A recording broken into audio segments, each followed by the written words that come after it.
Good evening. This is the call to order of the Finance Committee. Today is Thursday, March 20th. The time is 5:31 p.m. Call to order. My name is Joseph Skalovic. I'm chairing this committee. And our committee member is William Medina.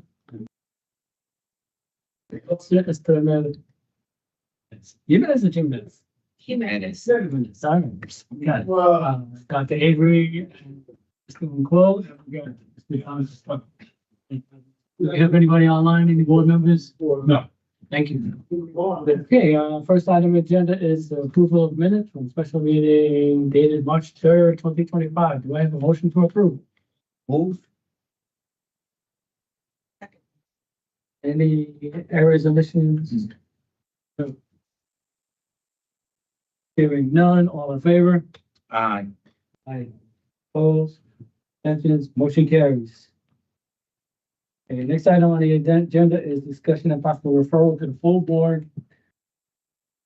The extension of the correct agreement for the 24-25 advanced alternate route to certification is sped agreement.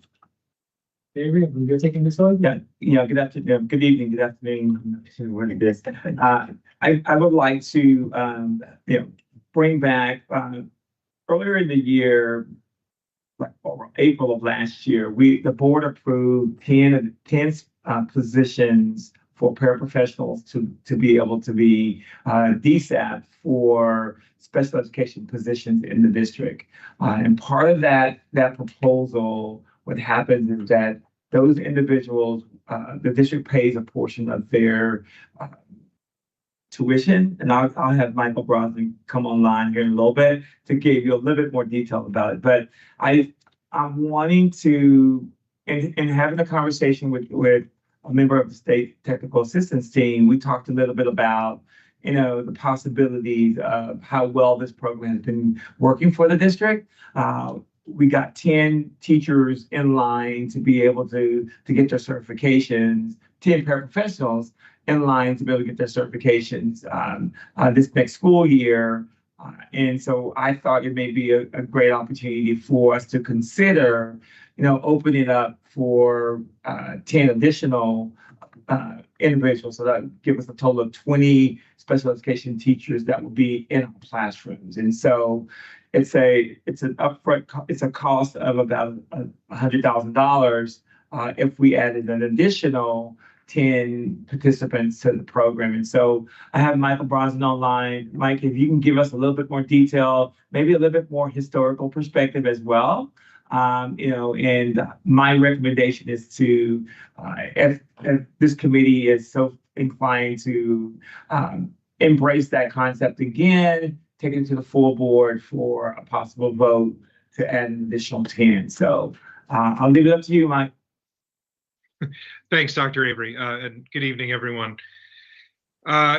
This is proven to be a really successful program. We do have, and I just want to offer clarification. The program that Dr. Avery is speaking about is through the State Department of Education, the Advanced Alternative Route to Certification. So what we're really looking at is taking our current teachers and cross-certifying them in special education. So it is a program that is run through the Capital Region Educational Cooperative at a cost of about a little just under $10,000 per candidate. And this has been a really successful program for us. So we have taken our veteran teachers, usually from areas such as elementary, English, social studies, cross-endorse them into special education so that they can serve our community in a new way and in a new capacity. I think the reason why this program is really exciting is we have mostly mid-career teachers who are interested in making this change. So it's serving them on sort of the purpose of re-engaging them in their career. And of course, for us, if we're able to gain 10 or 20 new special education teachers for next school year, that's significant. So I think this program has proven to be successful. We have run it for the past 3 school years.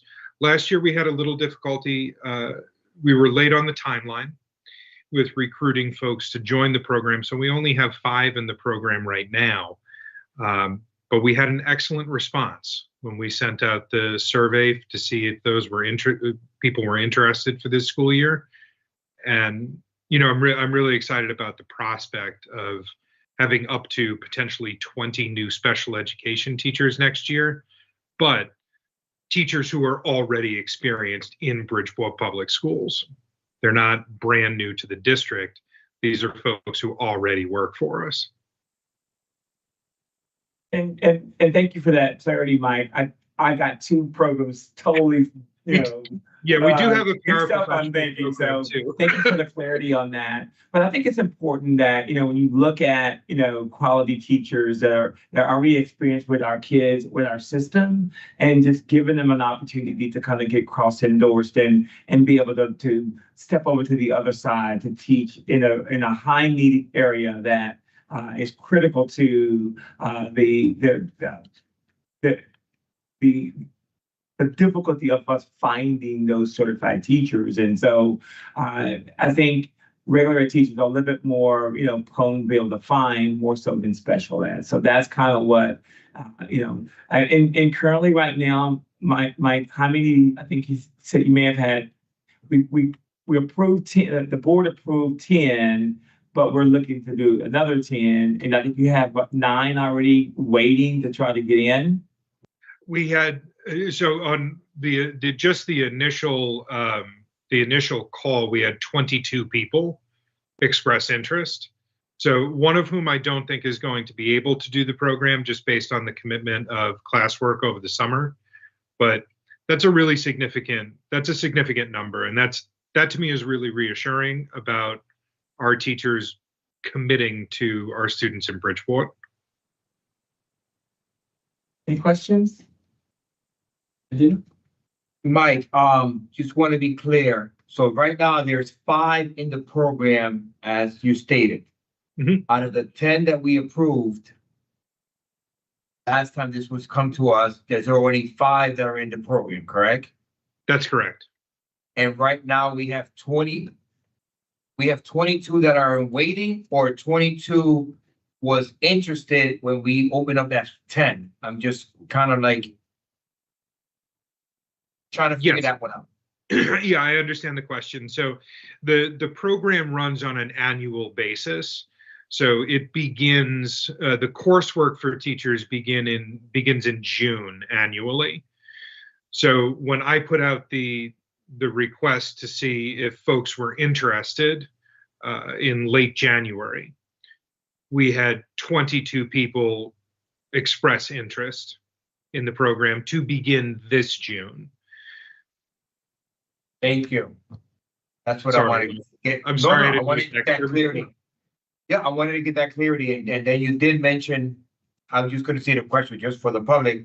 One of my questions was, are these new teachers coming in? Are these retired teachers that are coming back? Or are they teachers that we have now in the district and are trying to get this, what you call cross-certified? So they'll add this kind of like to their belt as far as education wise. And that's the case, that these are regular teachers that would like to get cross trained, that way they can go into the capacity of being a SPED teacher. Yeah, and I think you put it perfectly. They are our current teachers. So they are our 2nd, 4th grade teachers who are working in our district right now in a general ed setting, who are answering our call, really, for our need for additional special education teachers. They are interested in the work. They are obviously familiar with our district, familiar with our students. I'm certainly not disparaging our new hires, and those folks in our ed prep programs that we welcome into the district, but these are veteran teachers that are right here in Bridgeport right now, and they're going to make this commitment to completing coursework, serving as a special education teacher beginning in the fall of 25, and committing to that role for at least 3 years. That's good data. Thank you. Mr. Benito? Yes, for that. Thanks. Mr. Escamilla? So building off of, Mr. Medina's question about the 5 teachers in the program. So is it a safe assumption to say there's currently 5 in the program right now? So in June, will we hire, assuming approval of the 10 additional spots? Can we hire 15 or include 15 into the program beginning in June? Is that the thought process? Okay, so the 5 teachers who are in the program right now are actually serving as teachers of record in special education right now. So they started this school year. They're in the program right now, but they started this program in the fall or in June of 24. And so they've been serving as special education teachers throughout this school year. What we're asking for the board to do is to approve possibly up to 20 individuals for next school year based on the interest. So those folks would be completing the program during next school year, but they would be serving as teachers of record. These are not new hires. These are our current educators who are transitioning from a gen ed role into special education. Gotcha. I'm getting hung up on the difference between the 10 that were approved and the 5 that are in the program. That's where my question derives from. Let me clarify for you. I think I kind of know where you're going with it. You know, the board approved 10 last year with the total amount of $100,000. So there still should be money saved left over for an additional 5. So you're saying, okay, can we just, do 15 because we have a saving from the 5 that didn't go and add it to the 10, and you can definitely do that to try to go and get 15 additional teachers instead of 10 like I requested. Yes, exactly. That want to make sure we're maximizing. Yes. Okay, that's perfect. Let me just double check. I had some questions here. No, I think that actually sums up all the questions I had. Thank you. My pleasure. Thank you. Okay, I got, You can go. I got, I'm fine. Yeah. If you have fun, fast, fine, it's fine. One quick clarity. Can you talk about the MOUs that teachers sign when they become, as we accept them into the program? Talk a little bit about the MOU that's signed, how that works. Certainly. So MOU, memorandum of understanding. What's the obligation of them and for the district allocating the funds to support the program? So talk to us a little bit about that. Sure. So, we do incentivize the program by offering a step advancement to those folks who are on step, the payroll step, the salary steps. And it's a 2-step advancement. And the Bridgeport Public would cover the cost of the program and the application fee, which comes to a total of $9,950 per candidate. In return, we have these folks serving as special education teachers in the fall of, in this case, 25, right from the start of the school year. And they are committed to remaining in that special education role for 3 years beyond. In addition, there are the requirements that they successfully complete the program, of course, and that they are successful on the credentialing exams that result in the cross certification. Thank you. Quick question through the chair. Yes. What is in the MOU to deter them if they leave the program or they pass the program and they're in the first year from, let's say, leaving the district, and now they have an extra, thing. I don't expect that because, again, I know my teachers and our staff, to do this, they're committed to us. But just want to put that out there because I know our people want to know. Yep. No, Mr. Medina, excellent question. And I thank you for it. In the promissory note in the MOU, there is language that there is a prorated repayment should someone leave prior to the end of the commitment. in the 4 years that I've, I can't say I run the program, but that I've sort of facilitated this. Manage. Yeah, there we go. Coordinate anyway. There you go. We have only had one individual leave the district, and she was from our first cohort.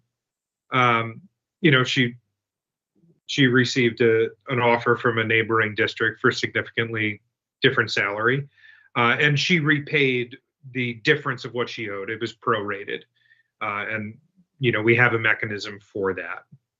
Attrition does happen, but in this case, I'm really happy to say that of all the participants, losing only one over 4 years that's pretty good. I think those odds. Yeah. I know, right? Yes. Mr. Uncle.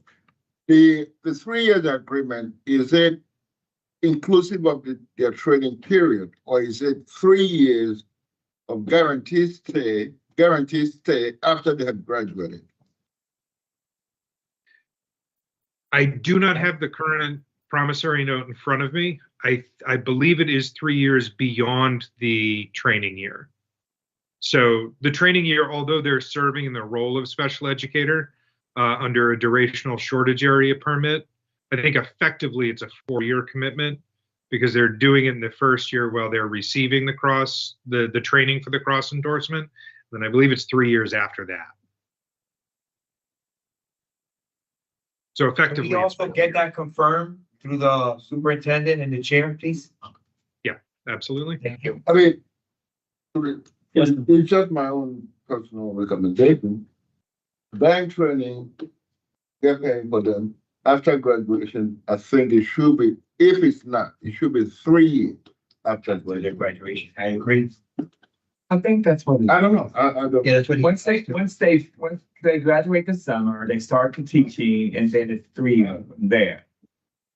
So that's pretty standard. Look at it. Yeah. Well, We can do that. Mikey, if you can kind of dive into that and let us know. Yeah, I certainly will. I'll double check with what we have, with what Dominic and I already have with the BEA. But I'll just check the language. It is either 3 years inclusive of the DSAP year or 3 years beyond. Thank you. Yes, Yeah, your question, Chair. Go ahead. I was doing some quick calculations, a quick and dirty look at the steps, because that's an additional cost we didn't think of yet. About approximately $3,000 for 2 steps on average. So we're talking about an additional 20 times 3, 60, get an additional 60 grand on top of 200 for the 20 times 10. So we're looking at $260,000 for the program. And you said correctly, it's a state program? Yes. It's overseen by the State Department of Ed, yeah. Okay, so I'm trying to wrap my mind around this because we're in the midst of cutting, because the state underfunding, we're in the midst of cutting $20 to $23 million in existing positions. And there's a suggestion to add $266,000 in additional costs to our budget to be diverted out of our limited budget that the state provides us to go back to the state to provide training that they're suggesting? Is No, we're suggesting, what is this? I'm suggesting, You're suggesting. With a recommendation, we had a discussion with them about this successful program.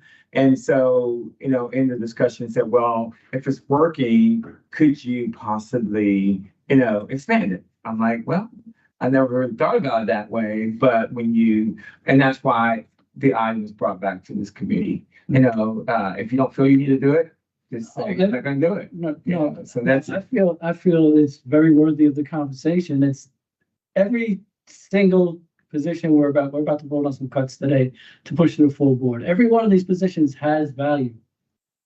What you're bringing me today is instead of a $20 to $23 million deficit, is to have a $20 to $23 million $288,000 deficit to close.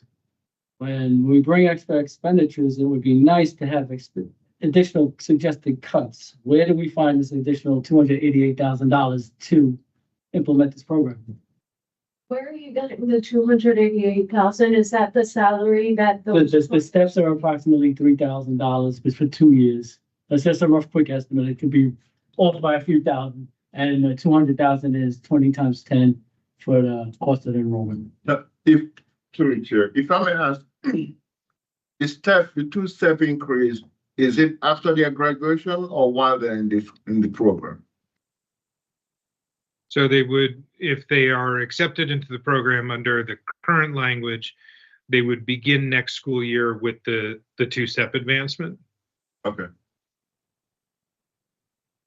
Okay, but let's just try to really digest it well. When you really break it down, on a net basis, it's not a two-step, okay, it's not a two-step assignment, it's not a two-step increase. It's actually a one-step increase, but because they would have gone to the next step anyway. Is it a two-step increase plus the normal step that they would have gotten? That's correct. So Which is correct. I just want to make sure the answer is the question.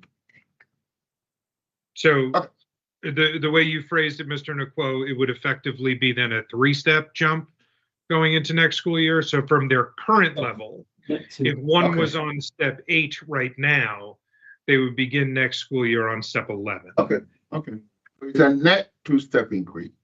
Correct. In addition to that, if you're not hiring, we have a substitute in there. So there's a substitute cost of savings as well. When you have these people moving, we have no teachers in front of kids right now. And so you're going to automatically get 20 teachers in front of kids with the possibility of being able to fill a vacancy on the regular ed side. And so if you're not, the sub cost will be a saving that you'll save every single day that we don't have a sub in the classroom. You have a certified teacher. These teachers are already in the district. We're already paying them, so I look at it differently because you're already paying them. It's going to be a little cost because the steps that they're going to be given because they're moving from a regular ed teacher to a special ed teacher on 2 additional steps. So yes, it's one of those, I'm not going to say it's a risk, but it's one of those, what you call it? Help me out here. It's a future investment. Right. I think I was going to use that word. So I was like, it's an investment in the right direction because we need sped teachers. And I know our district is running low on special ed teachers. But then my other concern through the chair is now I'm losing 20, and I'm talking about us as a district. The district is losing 20 teachers that we have to replace into regular ed. When we're already looking at, we already know that we're probably about 100 teachers short on our district. So I'll also look at both sides, and now we're going to be missing another 20 teachers. today, 5 in No, yeah, not today. 20 teachers in the regular ed classrooms. Right. And I think that I understand all of the concerns, and and Mr. Sokolovic, I certainly understand the increasing, it looks like an increase in cost. But I think it would be somewhat naive to think that we could walk into next school year and just expect that we could get 30 new special ed, or even 20 new special education teachers to fill the vacancies we currently have, and expect to pay them at the lowest end of our salary scale. That's not the reality that we've seen in the past couple of years. And Mr. Medina, certainly understand we are moving teachers. We're not necessarily, it's not hiring new, but we have opportunity to hire highly qualified, newer elementary teachers to replace those who are transitioning into special ed through this program. So I do understand the concern about taking from one to move to another, but there's a severe statewide shortage of special educators, and we're in a highly competitive salary market. So if we can take our own folks and transition them into that, and then replace them with elementary folks where there's a surplus of elementary certified teachers in the state, we're positioning ourselves a little bit more strategically, I think, to better serve our students. Thank you, Mike. I'm gonna take it from here for a minute, Mr. Yeah, that. I'm really concerned about adding expenditures. Every single position in this district, I've been here before. I've been here in 2017, 2018, 2019, where we split nurses between 2-3 schools where kids could only get sick on Monday and Wednesday because the nurse wasn't there Tuesday, Thursday, and Friday. So this $280,000, while small and while an investment, yes, investments are normally made when you're well fed, when you don't have any other needs to take care of. But we got to balance out this. That's why I asked, where is the corresponding cut going to come from?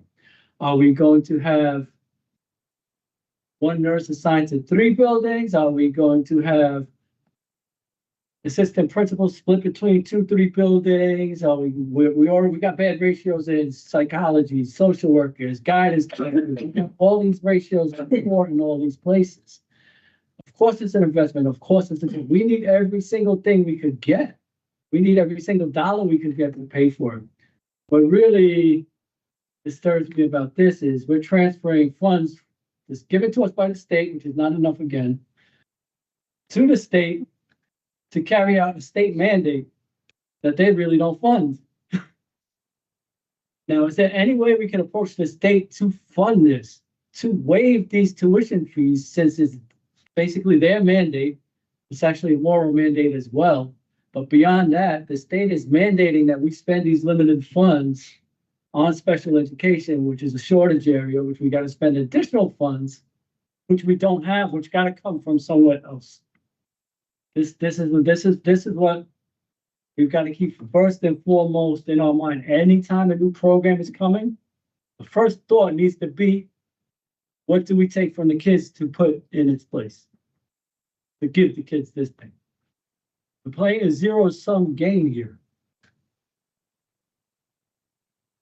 There are no good decisions. There's only least worst decisions that we are at the point of making. Now, hopefully they pass this bill and this becomes worrisome and I look crazy at the end. I was worried about nothing. We love nothing more. But until that date that we're a well-funded district, we're basically on lifetime deficit prevention mode, survival mode, if you have. It's still calling. Curious here. Again, I understand your concern, and I'm very much concerned as you are. However, the way I'm looking at it from a business perspective. We are making investment towards special education teachers. If we are going to be consolidating school, like the board intends to, try to bring special education students in-house, you have to have qualified teachers to do that. I have nothing against age, but the way he described it, these are veteran teachers. Once they graduate, they live around here, they've been living around Bridgeport. I don't see them driving on 95 to Stanford every day. They come to live around and walk around. No, I've been doing very well. No, I'm sorry. My wife works in Stanford because the pay is $30,000 more per year. Okay. And she goes every day. Besides that, it gives us the ability to provide the special education services to our Bridgeport children, whereby parents don't exercise their open choice to go out of the district. One open choice decision or choice can cost you $100,000. Oh, no doubt. That covers the $88,000 you're worried about. One choice. Mr. Sherman. So I'm a big supporter of special education. I think Part of the facilities master plan is eventually to help reduce funds, right? And bring those BOE tuitions that we spend so much money on special education kids going outside of the district to bring them in. If all of that happens, we'll need teachers. And so I see this, like Mr. Medina was saying, an investment in our teachers. So what I'm wanting to do, these teachers are already invested into the district. They want to do, even if they want to go the extra mile and teach our special education or special ed kids. Let's give them the proper tools to do that. Now, finance background, so I get where is the money coming from? So what I'd like to do is, if we can we table this discussion until after Mr. Nicole brings all his solutions, and maybe we can have some sort of dialogue. Hey, where can we cut so that we can get 288, just under $300,000 to make this program? I love the idea. However, what's the timeline on the summer class? The applications are due to CREC by the 31st of March. So, I think CREC has been a good partner to Bridgeport Public Schools for several years.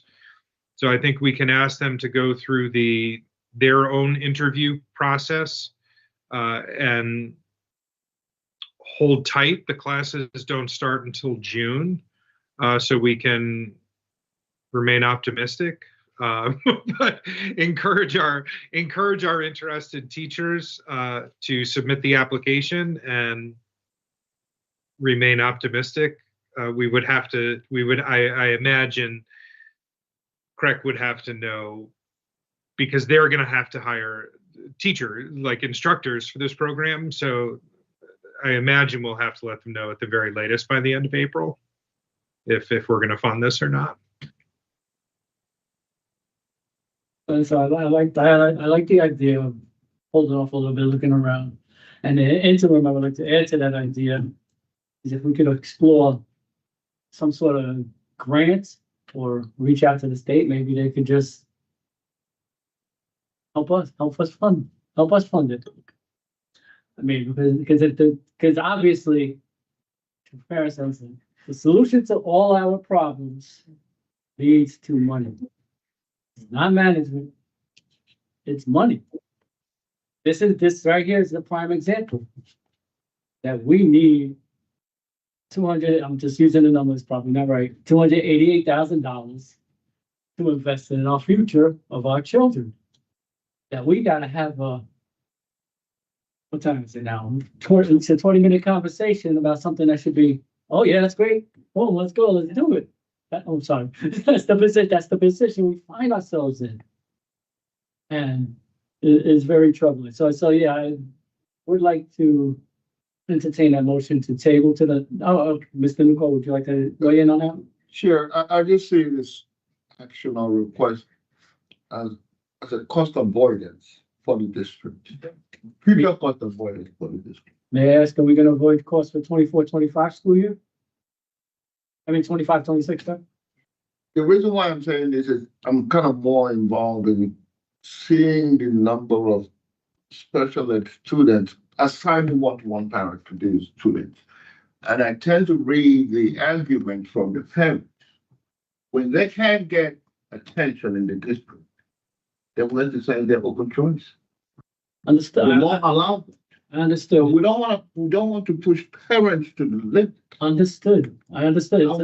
It's a future investment. What I'm asking is, would this impact the 25-26 school years, being able to bring back anybody when this program doesn't even start until the summer, and they won't be certified until when would they receive their certification first endorsement? They will be teachers of record for special ed in August of 25. So we're talking months from now. These people will all be in special ed roles.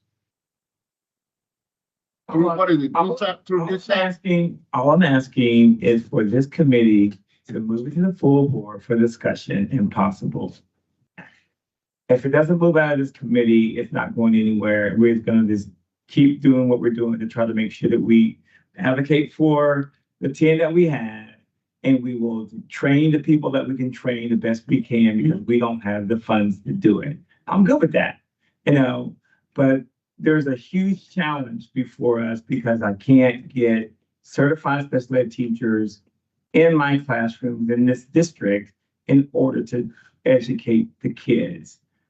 This is an opportunity, yes, to be able to provide some training to veteran teachers to be able to help us. It's a huge void. And that's all I'm asking. And I understand the financial concerns. I really, truly do. But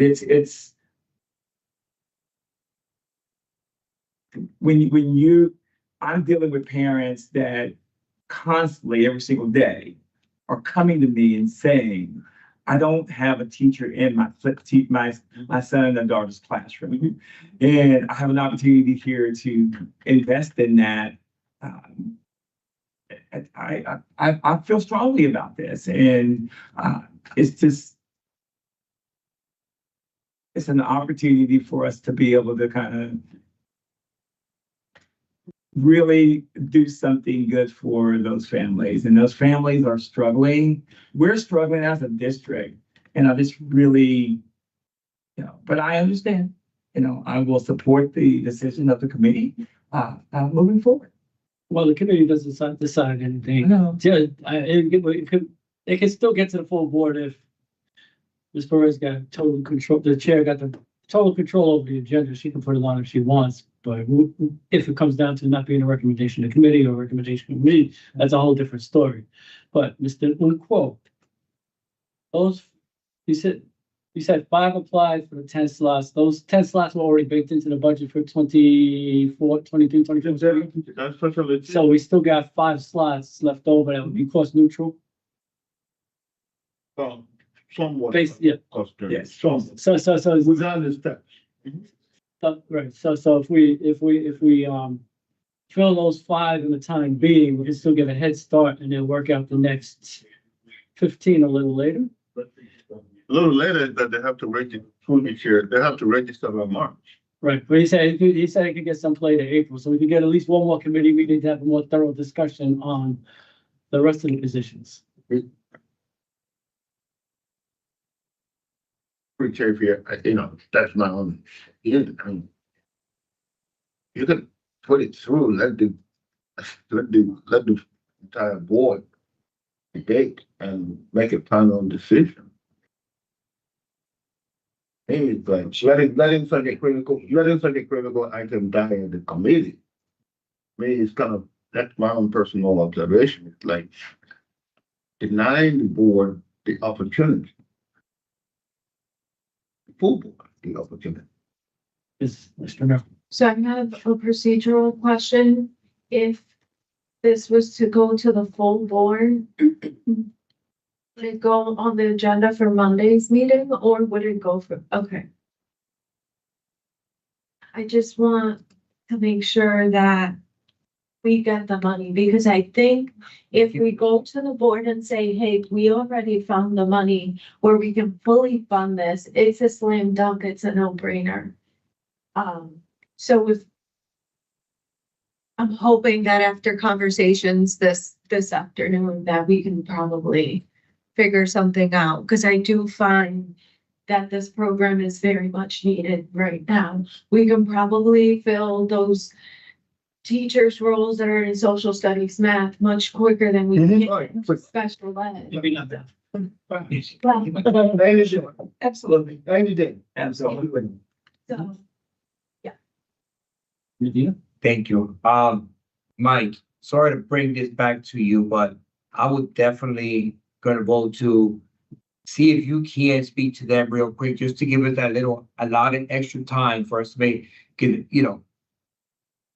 I just went through the numbers just a little bit. And I just said, if somebody's in step 12 and they're gonna be now jumping up to step 15, and we're talking about, that's a difference of almost $15,000 times 20 people, that's $300. So I don't know where these people are in their steps, respectfully, And that's something that is very, there's a huge difference. There's a really huge difference. So that's only just for the steps alone. It's an extra $300,000. Well, And that's I something that can we assure really, you that not all of them are on that step. I I can hear you, assure you of but- that, Mr. Medina. So, I mean, I hear you. I gotta think about it as me being responsible, and to Mr. Nuku's statement about deny. We're not denying this to the full board. We want to make sure, I want to make sure as a member of this committee, that everything gets pushed to the full board with every thought and every data possible to make sure, because it is a fact that this is going to be in the hundreds of thousands of dollars. That's just their increase. We don't know where these teachers are in their steps. But I just took one and just said 12, and I went to 15, and I just wanted to do that because I wanted to see, because me as a teacher, if I was a teacher and this opportunity was there, and he has a list of names and I don't know where they are, and I don't want to know right now. That would be an interest to me to stay in the district, to make an extra X amount of money, and then be contracted for the next 3 years. So I also got a little bit of, more steps that I can move quicker, to the higher one. That's a benefit. So I know why there's 20, because it is a good interest for them. yeah, And I want them here. fully understand and understand the perspective as someone who was frozen 6 times on this step. So I fully understand that. Been there, Yes. but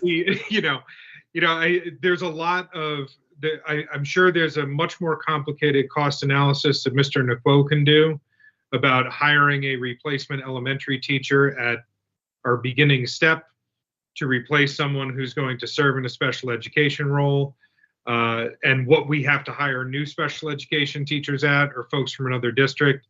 I think with any type of program like this, we can go as deep with a cost analysis as possible and a cost benefit. But I see a huge benefit, 100%, Mike. I see it. I know it. I feel it. And listen, I cried in this very room over this fact of we don't have certified teachers in our classroom that we need. But nevertheless, that's the information that I needed probably today to help out, just weigh it off. That way we can bring the board a lot more data, information that they can see. You know what? This might be a great benefit, not only just knowing this fact of adding, but we are covering our tail to figure out, because if anybody's looking at us, and we know there's many eyes on us, we have to be responsible for every dollar that we have. And I can't just throw it out there in the wind, me as a board member and as a parent and a taxpayer, to throw it up in the wind and say, okay, let's just go this route because we need this. No, we have to make a informed decision, because we're responsible for every dollar we spend, and we're responsible for every dollar that we overspend. And I'm sorry, I have 3 daughters and a wife that's going for her master's right now. I can't afford to, go past what we can. So I want to make sure we bring to the full board every information possible, that way they can make an informed decision, because we're only 3 here. There's another 6 members that need to have that information, and I want to make sure they have everything they need to make this decision the right one for all of us and for our district. And Mr. Chair, technically you have full teacher salaries, average salaries that we pay right now for every vacant position in this district. So the money that the district saves, because we're not paying that substitute teacher the salary that we pay for the teacher, we're saving that money when we don't have a certified teacher in the classroom. So there's a lot of additional benefits that this district will get if they don't have a certified teacher in the classroom. So it's those balancing things.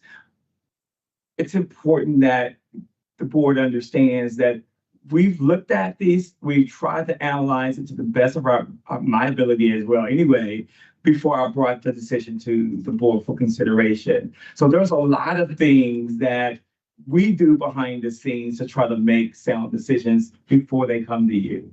And the board's position has to be able to question and kind of make sure that you're clear in your mind too. But I think for me as well, every day that I do not have a certified teacher in the classroom, I'm paying a substitute. What, $100 a day? You know, pretty much. And sometimes I don't have, the subs won't even take the job. You know, so I have teachers in the district shuffling kids around to teach them. You know, just a lot of times the kind of, so there's just a lot of other things that we don't bring to the table for you guys to discuss. I have to work through that with my administrators. And so we're doing a lot of that. So, and I'm going to respect your decision. And so whatever you decide to do this evening, I will support it. I will get you additional information. We'll work it for so you can be clear about it as well. So. Pretty clear. I mean, special ed teaching is not, with all due respect, it's not the easiest teaching job. You know, it's emotional, it's challenging. I'm not saying the other branch of teachers or subject teachers are not, if you're, you know, having a hard time on career challenge. Especially this unique. And not many people want to go into it, no matter how much you pay, without due respect. No matter how much you pay, they just cannot handle it. So they don't want to. The only thing I can suggest here is if the board wants to get a bang for their money, you can extend the time or contract time for you, which you know you're locked in.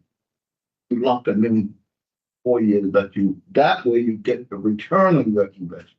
4 years of teaching up at rate. Now you're guaranteed to get return on it. Yes, you have to pay them. But you're getting the return on your investment. A good force, good solid 4 years. Upon graduate. That's how you get return on your investment. You lay down money for investment, but you're guaranteed 4-year return. How much more return do you get? At least to figure out, you know. Yes, so, since this gentleman said we can probably get it put off to March, I would like to, bring it back here in maybe another 2 weeks. We can explore some ways to get some more funding. I'm definitely not opposed to the program, for the record, and to be clear. We need this program. We need this because costs are a concern. I am bound by state statute. I am bound by the state overlords watching this meeting right at this very moment to watch to see if we're spending responsibly. I don't think it's responsible to spend money we don't know if we have or not yet at this point in time, which is the only reason that PIN is being put on, attempted to be put on pause at this moment in time, because the state is starving us for funds. The state is threatening basically a takeover by watching us, and they're assisting us with our budgeting and financing. They're watching every single move we make. I asked, where are we gonna cut this $288,000? That question never came, that answer never came up, because we still don't know where we're cutting $20 to $23 million. But I say, these are very painful conversations for me. I see these children suffering. Coming up in a few minutes, we're gonna basically vote to get rid of 20-something odd kindergarten paraprofessionals who help out kindergarten teachers. Anybody ever see a room full of 25 kindergartners running around with one adult? Why is that as the point? Why all these things have to be in our head at the same time? So I understand the need for programs, and I understand the need for cuts. I also understand if you add something, we've got to subtract it from somewhere else. We can't make our job of subtraction that much harder before we get there. Yes, Ms.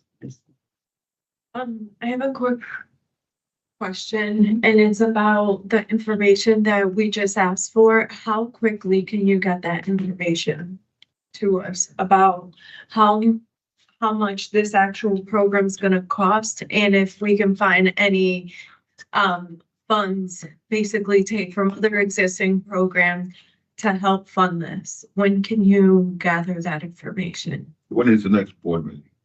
Monday. Monday. It's We're trying to get it done. I'm trying to provide something on Monday. That's I crazy. I would like to take a motion to postpone this to the third, postpone this to the third and bring it back before committee when we have some more additional information. Is it a guarantee that we will be able to, like, our teachers will be able to apply in April? What was the date again of their application, Mike, please? Their applications are due on the 31st of March. And he said they. Statewide, correct? I'm sorry, Statewide? statewide, correct?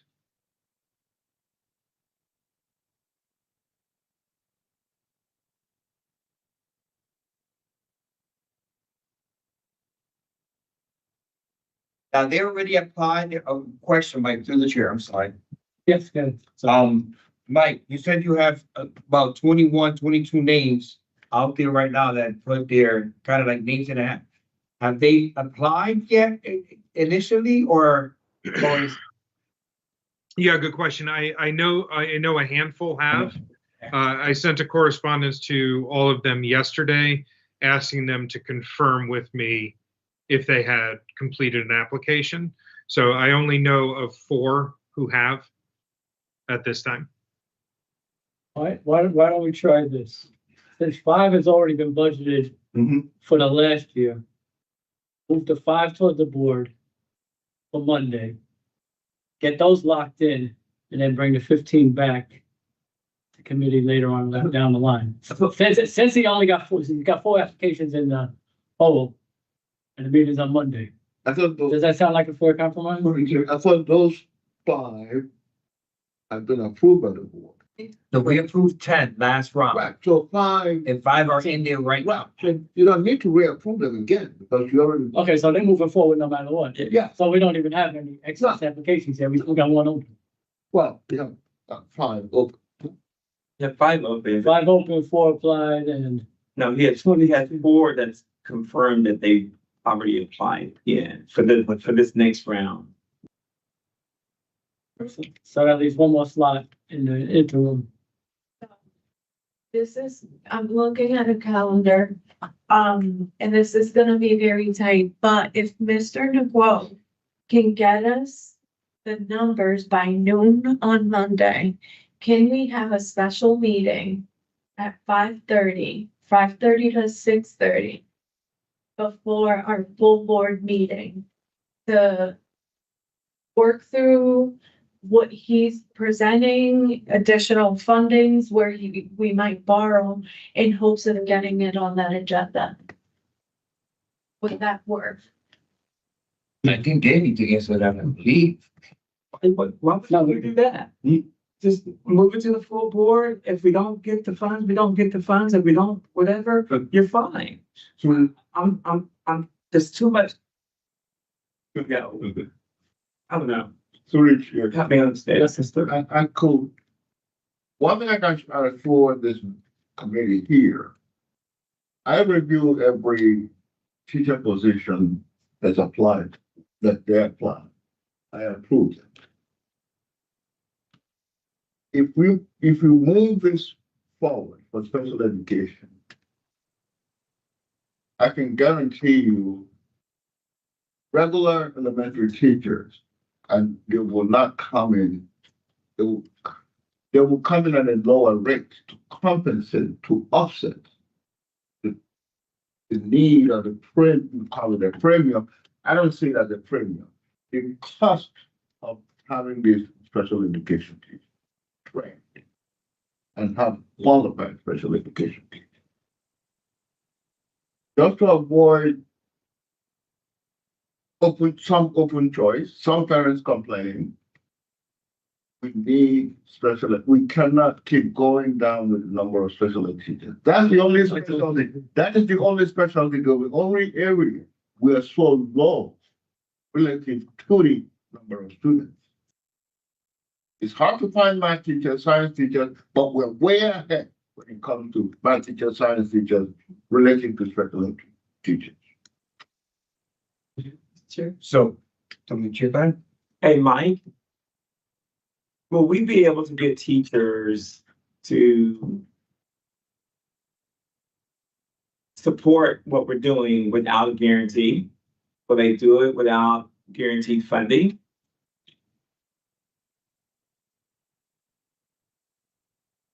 The tuition funding is what I'm saying. Will they commit to doing it without the additional tuition funding?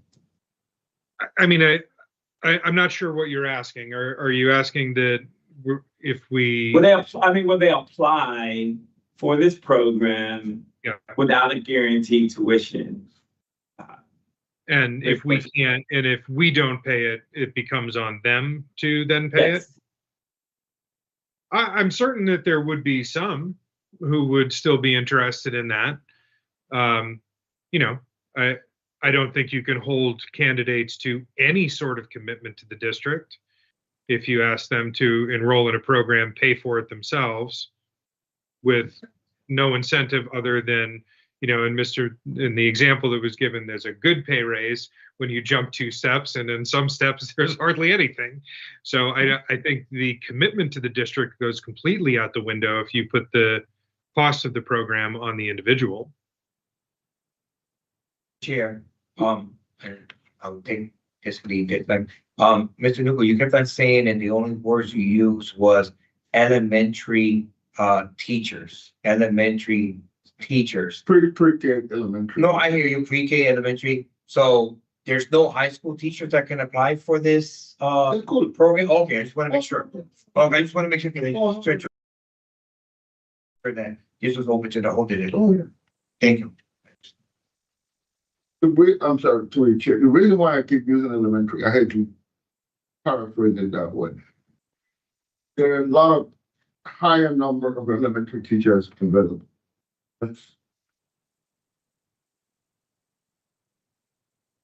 That's a question to the chair. Yes, Mike, first of all, thank you for doing this and giving us a wealth of information. Appreciate it. But my question for you is it possible that we've only gotten 4 applications because teachers don't know whether or not they'll be accepted or whether this program will go through? I think that's a valid question, Dom, and I think it's probably accurate. You know, I understand that there's finances that need to be considered, and Mr. Chairperson, I respect your responsibility immensely, and I thank you for being diligent about it. I think what would go a long way for the folks who are interested in this is that you would recommend the program on good faith. This is just about the best deal you could possibly get in the state of Connecticut to certify special education teachers.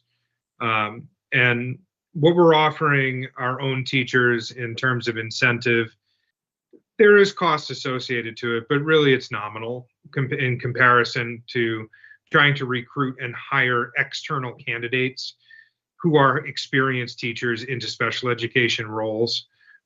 I know that's not balance sheet logic. It's investment and, you know, a cost analysis type of analogy. But I think if our interested candidates knew that you supported the program in principle, and we had 5 spots, you know, because of last year's kind of holdover that were already allocated, and that we are working towards opening more funding for others.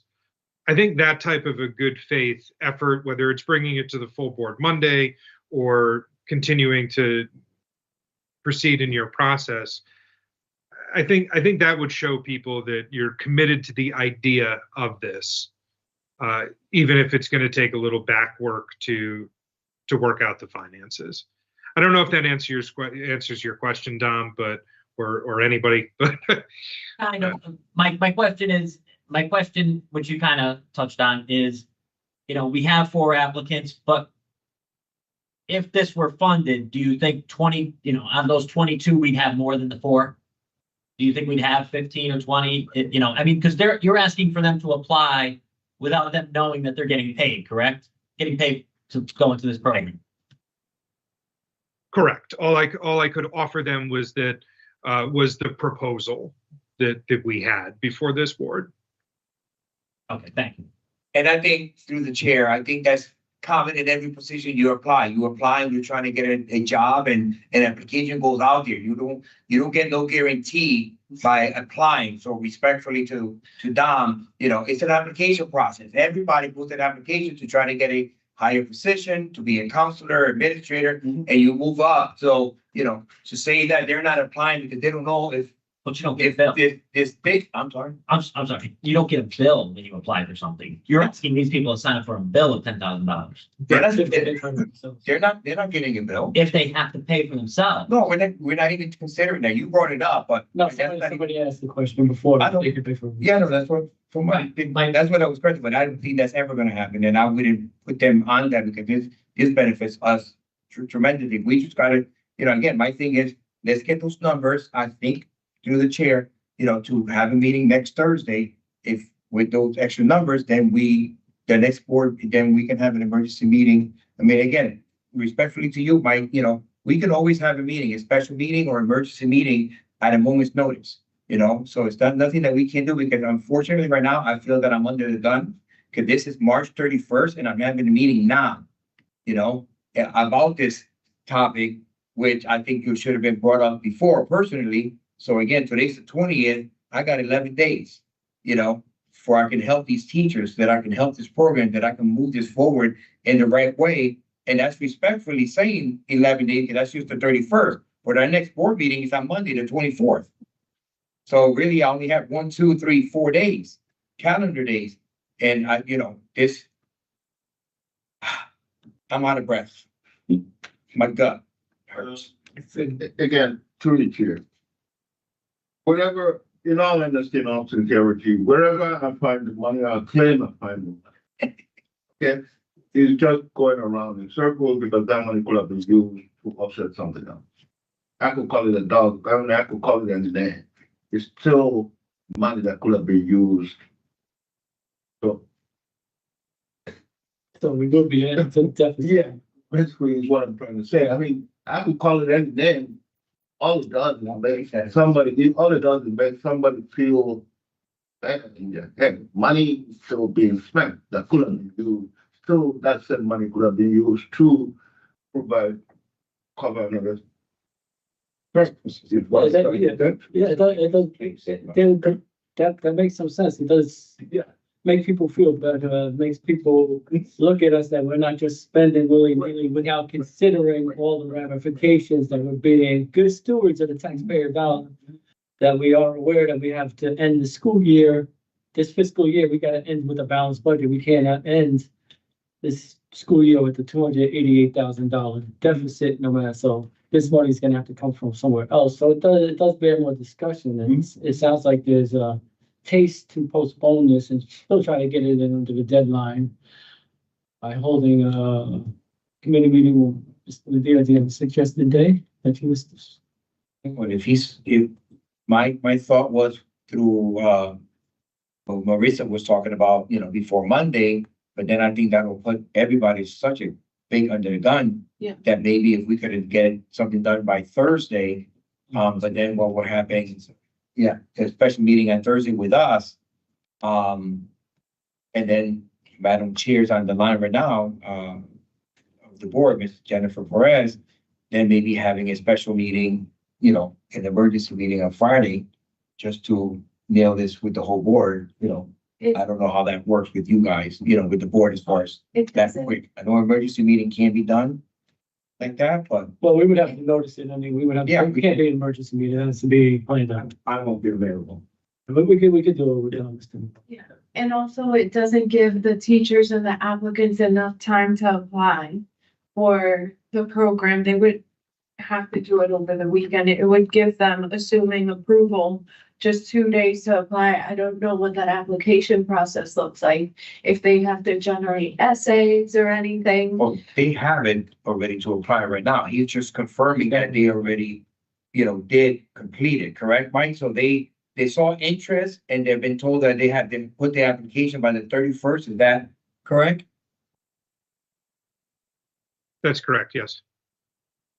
So now you just been confirming people that are saying, yes, I'm still interested. I put my thing and you got 4 right now that said, I already put my full application in. That's correct. So.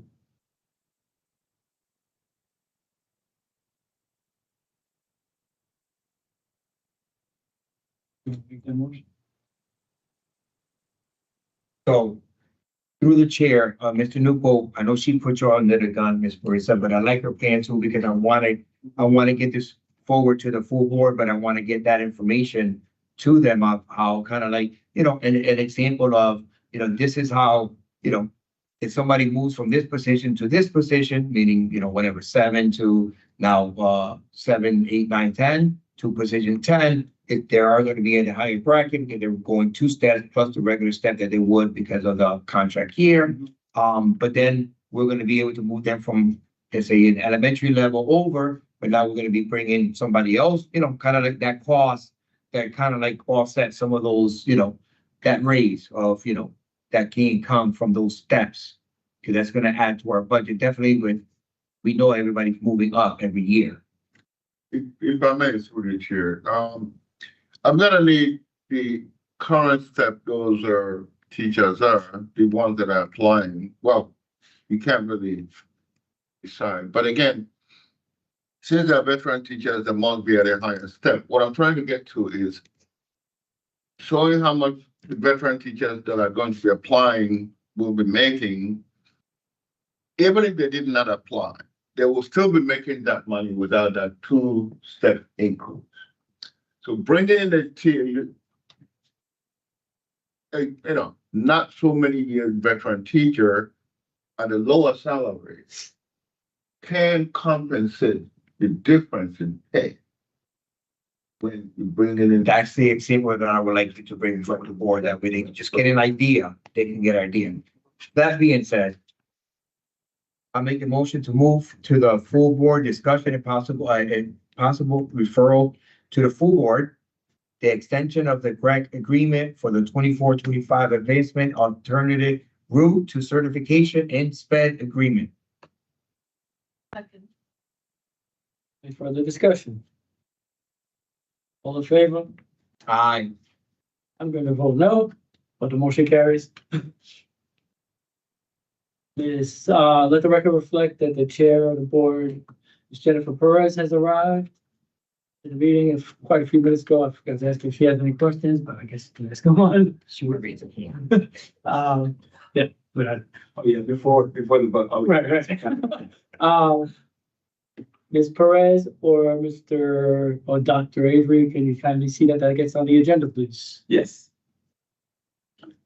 Next item on the agenda is financial report, February 28th, update 2024. Okay, I'll take it. What I've given, this, again, the financial report is basically what we've been going through all along. It's there. Me, at this point, the current year end projection, the gap has been closed on the deficit. It's been closed. If you look at it, we've gone through this with the gap closing measures. The measures are there listed all along. So if you get to the end of it, you're going to see that current year on the way. Thank God that the governor approved the $1.8 million special education funding for this year.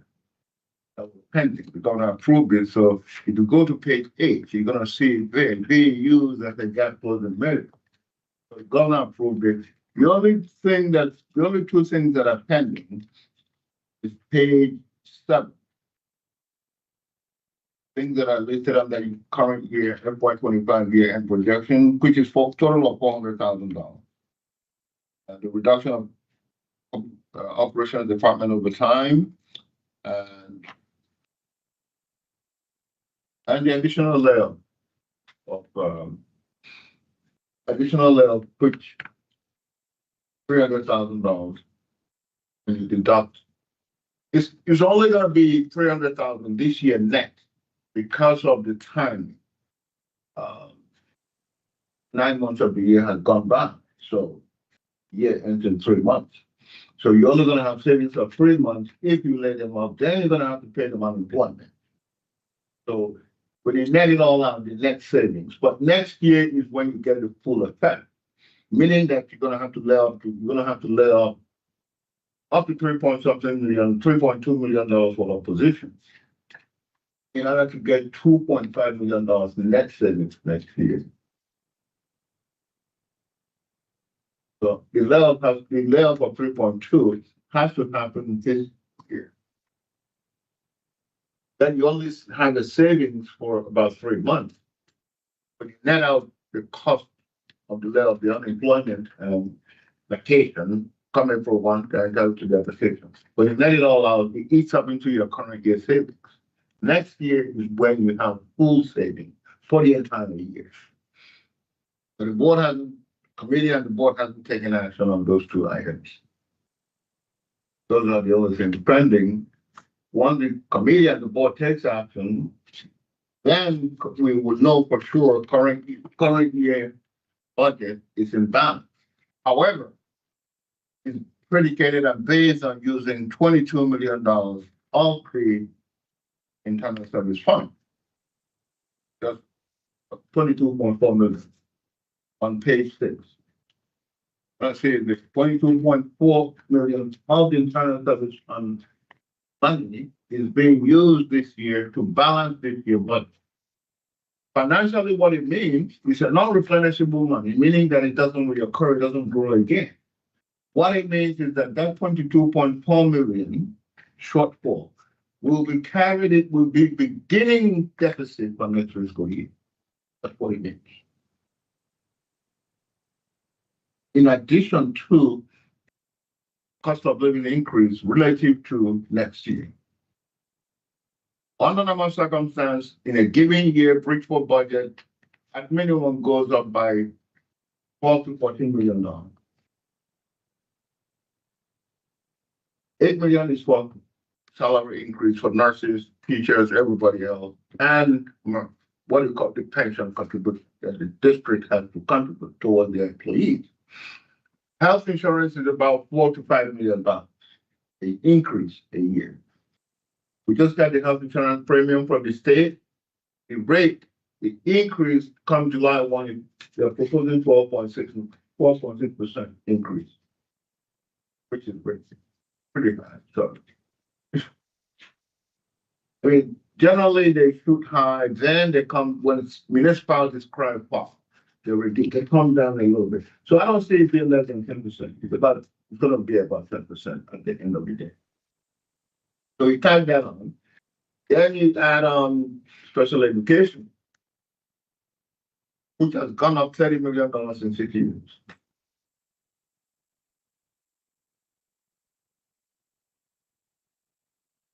And the average annual increase this district has gotten in the last 9 years, an average every year, is $3.8 million. When you combine the average increase from the state, this city, everywhere, from all funding sources, the average increase is $3.8 million a year. It's not even able to cover the salary increase. It's half of the salary increase. Then you talk about special education, transportation of transporting these children. Talk about the light bill, the gas bill. Everybody knows what UI, how much their UI bill has gone up. They're heating these huge buildings, air conditioning for the summer, compressors and all this air conditioning when they go down. So you find out that the annual, we like it, I'm sorry to put it that way, to sustain the district functionally. When you put in all these things into operation with the normal special education increase, you're looking at $25 million every year that the budget should be increasing in order to maintain the system of service. But it has only gone up 3.8 million in a year. The district survived the last 4 years by supplementing with the ESSER grant money. There's no more ESSER grant money. That has, and so the compounded effect of all those cumulative increases is what you're facing today. It did not go away. It was just being sheltered or harbored with the ESSER money. The problem did not go away. The problem was just multiplied, compounded. Put it that way. That's it. And we need to get this up on the website.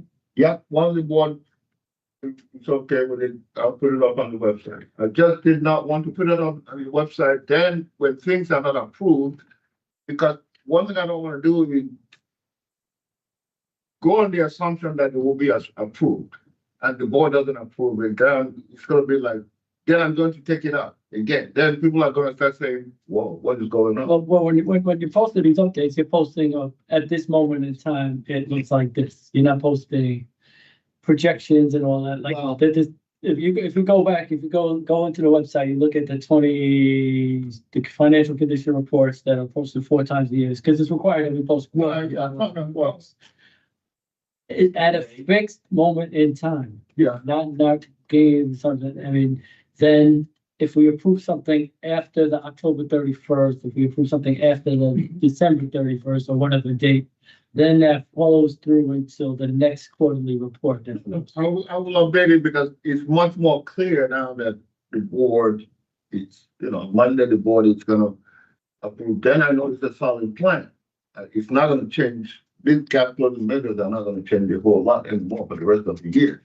Because you already approved the layout, most of the layout have been done, some of the layout, I should say, the ones you have approved. Executive. Now, I wanna, let's go back on something. You said the district has about 12 to 14 million dollars in increased fixed costs. Every year. Right, and that's something we know basically beyond a doubt. It's not subject to any fluctuations or any surprises. This is a known fixed cost, right?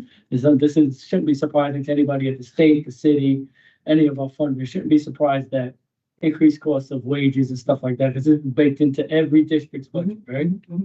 So knowing this, the state of Connecticut and the city of Bridgeport, our funders, have given us an average of what every year? In average, $3.8 million a year. Average of $3.8 million. So knowing how much we need to maintain the status quo, which is not all that great, they've underfunded us approximately $8 to $9 million per year for the last forever. Yeah. I mean, just like I gave in my testimony yesterday on the SB 1511, Bridgeport has the highest number of students. 19,734 as of October number. Yet the ECS education cost sharing that the state gives away gave this fiscal year. 200,000 is earmarked for Bridgeport. 200 million is earmarked for Bridgeport. Hartford, that has a lesser student population, is getting 220 million, 20 million more than Bridgeport, with less students.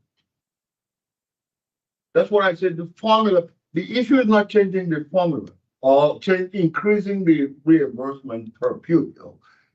Yes, you increase it, however, you have to change the base formula because it's faulty, there's inequity to begin with. Mhm. You can increase reimbursement, but if you didn't change the base formula, that's wrong from beginning. You have not done Bridgeport any favor, or giving us our ideal equitable share. Let me put it that way. Thank you. Any questions on? I just wanna comment on page 7, the solutions. So I want to thank you for really just being creative and trying to balance this budget, because I know it's no small feat. What concerns me is that none of these are sustainable if our costs are gonna go up. So what's gonna happen is that next fiscal year, our budget, our expenditures are actually gonna go up again. So what are we gonna do at that point? We're gonna get rid of more parents? At one point or another, when is enough? When is it enough? And I'm not saying I'm not saying it's your fault or anything like that. I'm just saying it for the public to understand the severity of this issue. Everyone is dealing with inflation. A dozen eggs, $10. What is it gonna be next year? Benefits, all of that. It's a huge problem. So what I'd like to propose, obviously, we're gonna have to make some of these terrible decisions. In my perspective, we need to try to make decisions that are sustainable. By that, I mean, can we go to the larger districts, school districts? We're having issues with the state, the insurances. We spoke about this, Joe, using the wrong terms. But can we go to them and say, hey, we're having issues with this? Are you guys seeing similar situations? Can we partner up in hopes of having the state take action? Because this is, I don't want to make these decisions every year because we're not properly funded. It's not fair to our kids.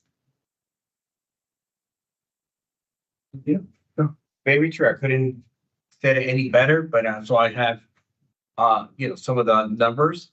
State funding has not kept pace with inflation. Inflation has been 1.72 year over year compared to the average inflation of 3.64 between 2017 and 2024. But we have the ESSER, the ECS has not changed. It has stayed the same. Yep. The same. And this is the issue that we've been, speaking about to the state. This is why we need more parents and more leaders in the community. And I'm calling you guys out in the sense of encouraging you and putting some fire. Because again, this should not be acceptable to any parent, any student, any past student, any educator, any administrator, anybody in our district, that inflation is 1.72, but yet they have never increased from 2017 to 2024. They have never increased whatsoever the ECS formula. It has not changed. They have not put that increase just for us to meet our need. And that's why we know for a fact that over $674 million less has been given to us compared to the other districts, which are predominantly white school districts. We are the district that has the lowest per pupil spending, serve more students with additional learning needs. We have the capacity over 19,700 kids, and our kids are the ones that have the more need as far as their home, poverty, broken homes, homelessness, mental health, special ed, English. We are the highest ones, but yet we don't get no compensation whatsoever to take care of these students. None at all. And this is why we're in a predicament. And I want the community to know, and this is why we have to make some of these hard decisions that my wife was speaking to this, to the testimony, that this is why we continue to have to make these hard decisions and to talk. Listen, I would love to say, great program. Let's move it forward. It works. It helps. We don't have to worry about the finances because we have the finances. We will be wonderful to have the same per pupil budget as Greenwich. We won't have to make any of these cuts. We will be adding services to make sure we can meet every single student's need. They want to say it's not a matter of money. Yes, it is a matter of money. Yes. It absolutely is a matter of money. And money is not the answer, but money is the only way we can hire these certified teachers. Money is the only way we can get these programs going. Money is the only way that we can have a nurse in every single school in our district. They don't have to go 2 days in one school and 3 days in another, back and forth. It's not fair to our kids. So definitely this is, what's needed, and this is what we're fighting for. And if we need more people to come out and fight, because the fight is not over. Another question on page, a question on page 8 that you have mentioned, Mr. Newell, on the number 6, item number 6, object 6, that you have the mid-year, legislative spend, it is 1.898 for this year and also for next year, is that correct? Yeah, Because I see it here and I just thought that was pretty clear. I mean, it's a weird thing that I'm still battling with, which current year, the legislators kind of twisted the governor's arms and brought it in for this year, the 1.8 million that the Bridgeport received was additional special education fund. The issue is, it's nowhere in the next year budget, the state budget. However, it's repeated in the governor's 27 budget. So there's a gap. right. Continue. There's a gap. So all we're hoping that the legislators will, with the must-run intent that they apply to bring that money into this year, will it always fund it next year in the budget deliberation that they're doing? Because it's already factored in governor's 27 budget, that number. But there is a gap between the 2 years. That's what I thought. That's I just put it there with all hopes, trying to be logical, but again, sometimes you're never right if you're logical. Where it's an option of closing the budget gap. So do I know if they're going to fund it? And it makes rational sense, but it's not been approved by the legislature. That's what I'm trying to say here. Thank you. It's in limbo. Page 6. Mhm. Yep. Under the grand total line. Mhm. I see an estimate for 25 year-end forecast. I'll use the word again, forecast. Mhm. 322,710,742. Yep.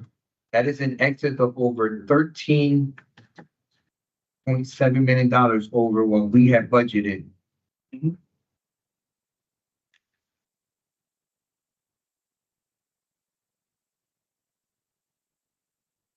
How we get there? Well, I mean, going back to trend, I mean, part of it is actually increase in special education costs, to be very honest. It's driven by increase in special education costs.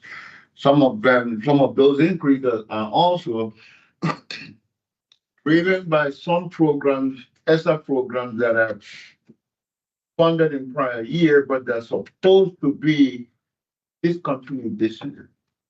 They haven't been discontinued. So through the chair, would like to get a breakdown on how those two numbers, where is that But $13.7 million? through the chair, again, it wasn't discontinued, but it hasn't been discontinued. But do not forget that in the gap closing measures, by freezing all citywide operational accounts, yeah, that's part of pulling back or discontinuing those programs, as well as the layoff you did. What approved deficit measure, the $2.1 million in net savings. You laid off almost, the list of layoffs the board authorized total $10 million. $10 million, but you can only gain 2.1 million this year because you did the layoff late. And you have to pay them their accumulated time, vacation, and unemployment for the remaining 6 months. So that reduced your net saving. What you're seeing here is a net saving. So to answer your question, that 12 million you're questioning is already being reduced with this gap closing measure by withdrawing it back or pulling it back, reducing it back to the level it should have been, taking the proper act. By doing operational account freeze, doing attrition, no reckless hiring, well, I shouldn't say reckless, I'm sorry. Only essential hiring of teachers and classroom teachers. No discretionary hiring of personnel anymore, except student needed service teaching. The layoff for next year, that layoff is $10 million. That's what the board approved. But you're only gonna harness 2.1 this year because of the timing. Next year, you're gonna get 7.9 million. Full effect next year. Of the layoff. That's why you see 7.9 million as the gap closing measure next year.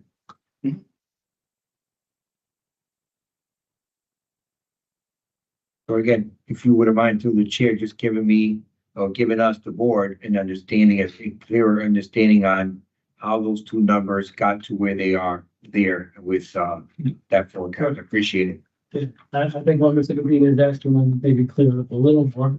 He wants you to take the number 322, 710, 742. Have a series of minuses. And then a bottom number of 309, 350, 61. With those numbers of the minuses, put the accounts next to them that all reach that number. Is that clear? That's correct. That's itemized. Thank you. It's all here though. Okay. All I have to do, let me be clear. All I have to do, you have current year budgeted amount, okay? You have year-end projected amount. All I have to do when I update the February financial condition report, all I have to do is put the variance column between current year. Okay. Like I said, when I was presenting this spreadsheet here, I'm sure no board member, none of you has ever seen this. This is a very complex scenario. I'm gonna tell everybody. Let's cut to the chase. We're trying to make the complex scenario simple. Simple. So By when I do Put it in the top line that's it. and the 5 or 6 subtractions to get it. That's not a big deal. I'll work with you next. No. We'll get it done. Some people are not I know what they're wanting. We'll get it. We'll get it. I didn't mean to be so abrupt, but we just going in on a little bit of a circle. So, yeah, because part of the thing is about the budget is understanding. And if we're struggling, or some of us are struggling, one or more of us are struggling, we can't go out into the community and sell it. We can't advocate properly unless we be totally behind it. So, Ms. Perez? Anything? Yes, Hi. Good. you cut off. I couldn't hear you. I said, do you have any questions? Oh, no, I don't. Okay, awesome. All right, so, this is just a report. We're gonna get the February thing posted. Yeah, that's it. And all that, now for the hard part. Easy part of the one. Discussion and possible referral to the full board of additional position and or program eliminations to reduce budgetary needs for the fiscal year 25-26. And that brings us to page what's. That brings you to page 7. I know it's there already.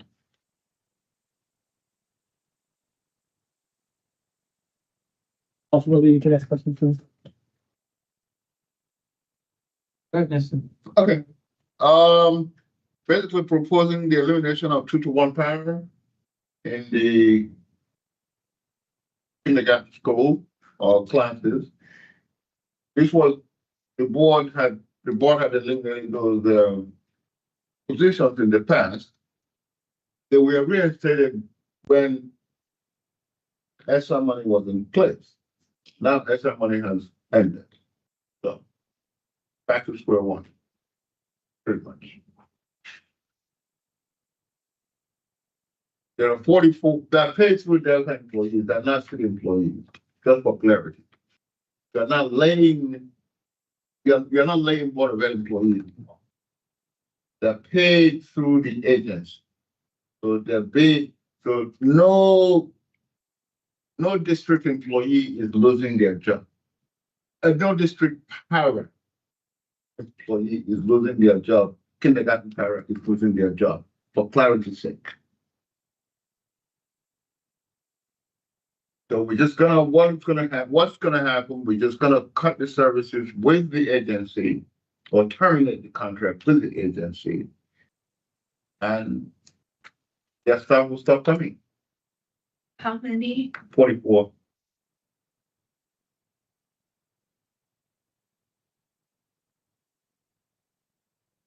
44 out of 44 44? parents. Okay, but I'm saying, how many are coming from Delta? I understand. 44, Coming through. 40, they're all coming from Delta. All, So they're. All of All of them are coming from Delta. yeah, and they're all gonna be, that's what we're trying to.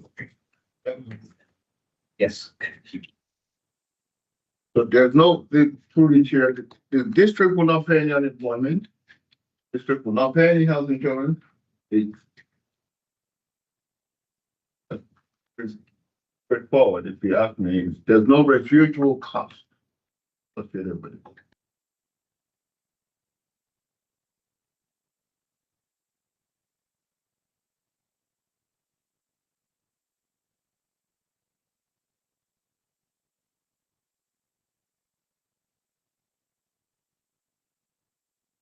Just discuss the first one, right? Yes. Questions of, yeah, that's why you said number one there. That solution. Avery, could you explain what paraprofessionals do in kindergarten classes?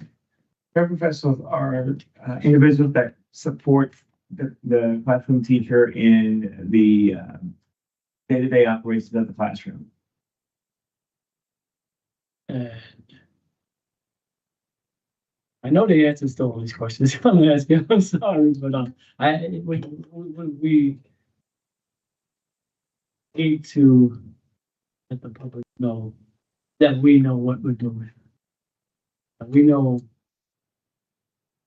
this decision is hard and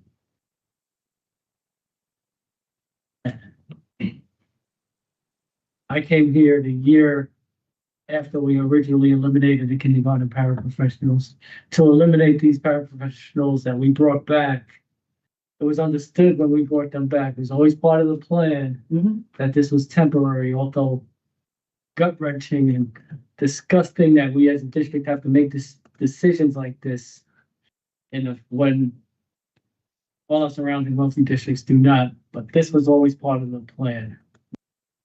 Now, what we are losing due to underfunding and having to make this decision is in our inner city where many children cannot afford to go to preschool. Their first time away from their parents, not even knowing how to tie their shoes sometimes. Some of them needing assistance in their bathroom. One teacher will now be responsible to service all these children all by themselves. Without supports. This will also cause our children to fall behind the rest of the districts because while the teacher is helping that student tie their shoe, while that teacher is helping that student in the restroom, while the teacher's comforting a crying child because they miss mommy and daddy, that teacher's not teaching the alphabet. That teacher's not teaching 1 + 1 is 2. So those children are losing out on that time. And that is the disgusting cut. I'm gonna have to vote for it, move to the full board today because we cannot afford it. This is what this state and this is what the state and local government is forcing upon our children. And when I say you bring me programs for money, this is what I see. I see possibly of $288,000 to put a few more people in these classrooms. This is what I see. This is why the budget works all holistically. It's all an emotional document. We're going to be going back and forth on all of this stuff, making the most painful decisions we have to make. Because not because it's in the best interest of the kids, because it's in the least worst interest. It's the least harmful things we can do. Least harmful things we can find at this point in time, unless we get properly funded and 100% of our needs. People need to come out here and help us. I do not want to make these decisions. but we have to. Any questions? I have a procedural related question. So we have all of these solutions, Possible solutions. right? All of these possible solutions, if referred to the board approves them, would be implemented immediately Well, or Well, in fact- beginning of the year. through the chair, for the parents, we're gonna do it beginning of next fiscal year. That's the proposal. That's what I propose. So that's what I recommend. To defer it till they have 2-to-1 parents for the rest of the year. Then come next fiscal year. That's only line one that we. That's line What we one. talked about. Yeah, let's go one by one. Yeah, we do it one by one. So we will know how much the city will give us for the next fiscal year, 25, 26, the one that we have a huge gap in. So let's say, God willing, we get more than we expected. These solutions, we can, and I guess this is a procedural, we can go back on some of these, right? Like, let's say if any of the eliminations of that we would be voting on would not go into play until August of this year, right? Mhm. So let's say at the end of May, we get more money than we were expecting from the state, putting that out there and, Yeah, you understand how this. We can answer you. so then we can say, okay, we received more than we were expecting, therefore solution 1, solution 2, we don't have to implement it beginning August. Is that correct? We can pull back. When does our contract with Delta T end? It's an open what? It's a per placement contract, right? So- Yes, like seasonal, we can catch, well, I don't, for You still have to use it. We just don't use it. That's okay, but I'm asking to try to ask them, see what his question. But it's A also- little clearer. If the contract ends in 2027, 26, we can still utilize them if funds are found. Yes, absolutely, absolutely. So that contract's still in effect. It's like a paper use. Okay. I just wanted to be clear that I'm just putting positive vibes out there that we get more money. We can certainly cancel out any of these Yep. potential Yep. solutions. Well, some of them might be a little hard, you know, to bring back, but this one seems to be a simple, Pretty easy one, straightforward to pull back. Thank you. But I do want to emphasize, it's going to be very impactful to the classroom. Mhm. And so I think that's something that has to be, spoken to the public so that they will know that it's going to be very impactful to the classroom. Yeah. Because our kids are coming into the system at an earlier age with more, immediate needs that it's impacting the educational environment at the younger ages. And so that's the other, thing we just have to consider as well. Anything? Thank- Yeah. Okay, Madam Chair, Ms. Perez. I just want to ask a clarifying question. When you say 2-to-1, that means every 2 classrooms sharing 1 para. Yes, That's okay. please. Just wanted to clarify. Yes, please. Yeah, that was a cutback in probably 2015 that we went from 1-to-1 to 2-to-1. And then that got eliminated in 2016-17 school year. So, oh yeah, another cool, related question to the parents. How many certified parents do we have in districts that are bargaining in the bargaining? Yeah, just Stella, please. So these people who we're talking about are Delta Theta Correct. are needed. All other paras are assigned through ASB 1522. Now, some might not be union paying dues members, but they're still protected by, they still, the ASB 1522 still has the obligation to protect them in some sort. How many do we have? A total paras? We're Yeah, I don't know the number off the top of my head, but I can. Is that not, when's the last time we hired one? Oh, we're constantly hiring.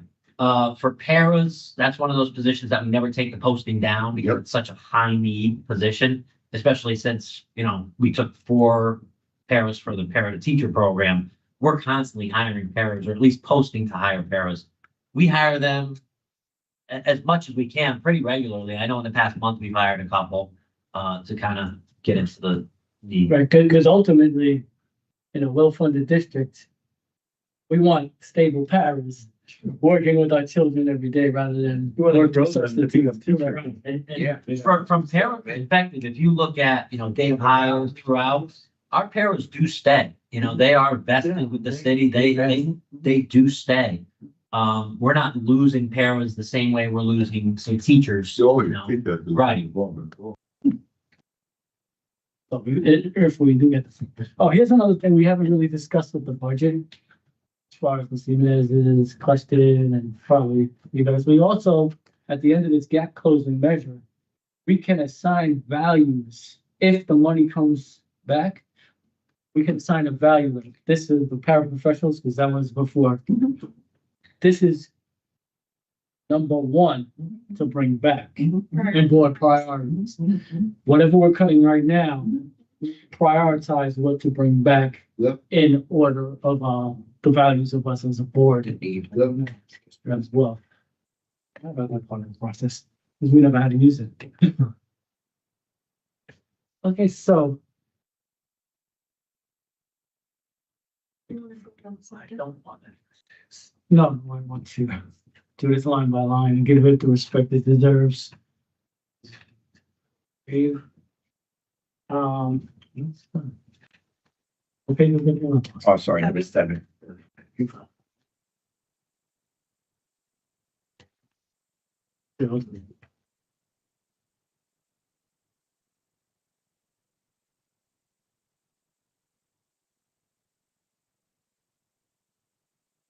I make a motion to refer to the full board, the elimination of 2-to-1 kindergarten paraprofessionals funded through Delta T that was reinstated with ESSER funds.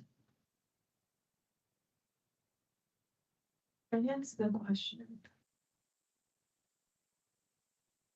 A question. So I was going back and forth and this decision like truly troubles me. So after the last board meeting, I asked for a bunch of different objects and descriptions and all of that stuff. And my train of thought behind that exercise was, let's try to cut back not in the classroom first. So my trouble here with this is I get it now that it's a clean cut because there's no bargaining unit, none of that. But have we looked at like every single possible outcome overtime? I know that there was large overtime being billed to the budget. There was, and I will say I was very surprised by going through line by line of that budget, that the majority of the things in that budget, we cannot do anything about. It's medical. It is what it is. So that's kind of crazy to me, but have we truly exhausted that? And I know from the questions that I asked you, there's probably like 50 or 60 line items here. And my questions were about maybe 10 line items that I thought we could address. Okay. Through the chair, I've gone through this budget and I really looked at every line item, looked at the history. That's why if you go to line 4, I honestly feel that overtime should be curtailed. That's kind of addresses, I'm gonna start today. I mean, hopefully, because quite some usage has already been done. So you can only try to streamline or curtail it for the remaining 2-3 months. What you can save there, because most of the monies have been spent, is $100,000 for this year. But if we start early next year, put public operations department on a monthly overtime accountability, on a monthly overtime budget, factoring in the trend of the seasonality. You have to, when you do analysis, you have to tackle the trend. And the seasonality of your overtime expenditures, how much you spend in overtime. During the January, February for snow plowing, it's not gonna be what you spend in overtime when there's no snow. So that what they call seasonality in projects, you have to factor them in based using historical data. Again, the way I look at it, we had a lot of extra money. Okay, a lot of work was being done. Capital improvements were being done. Resurfacing tops and all those things and doing a lot of improvement in all the buildings. The money was there. Most of the expenses were being charged to those as a fund. One thing with human beings, sometimes once you taste money, you establish a standard of living that way. Becomes difficult. What I'm trying to say here, if you establish 3-4 years of trend of overtime level, in what things, but we have to streamline it. That's the bottom line. Let's talk about it. So that line item is only for facilities over time. Have we looked at overall over? I'm sorry. We'll get down to that.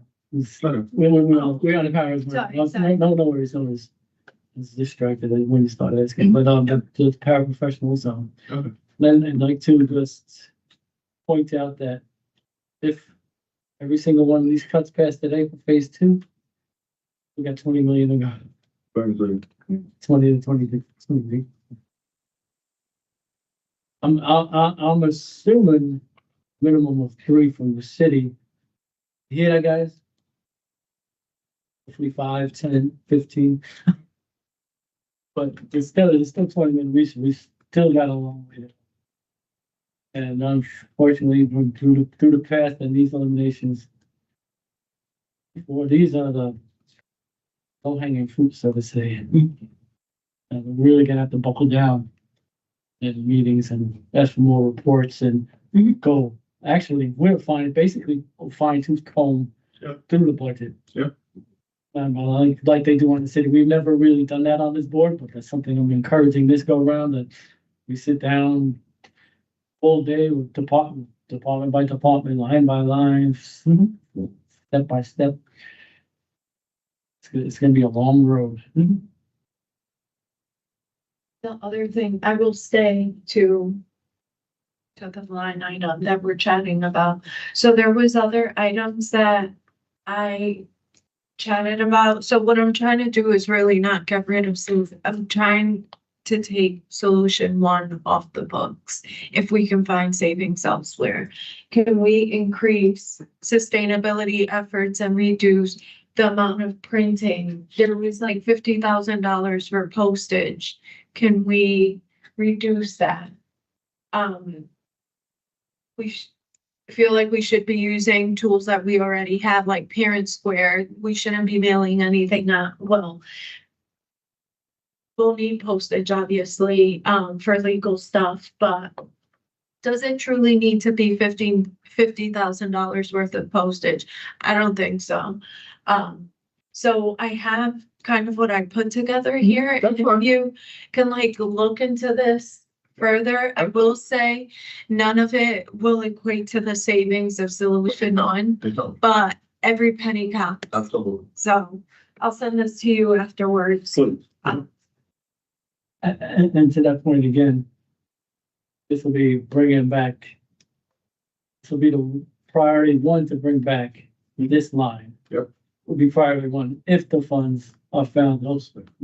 So it's not, and the contract will still be open, and we can still bring them back if possible. And we still got to find 23 million after this is done. Yes. So in order to bring them back, we got to find 24 excess 24 point something million dollars in excess of course, and as you've been over the budget, you see, there's not really much places we can cut.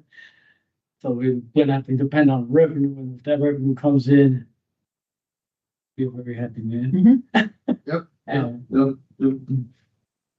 and we would consider, rather than that, maybe increasing the pay for paras to draw more paras to the district so we could have permanent paras. Like all the other healthy districts surrounding us, left, right, north, and south.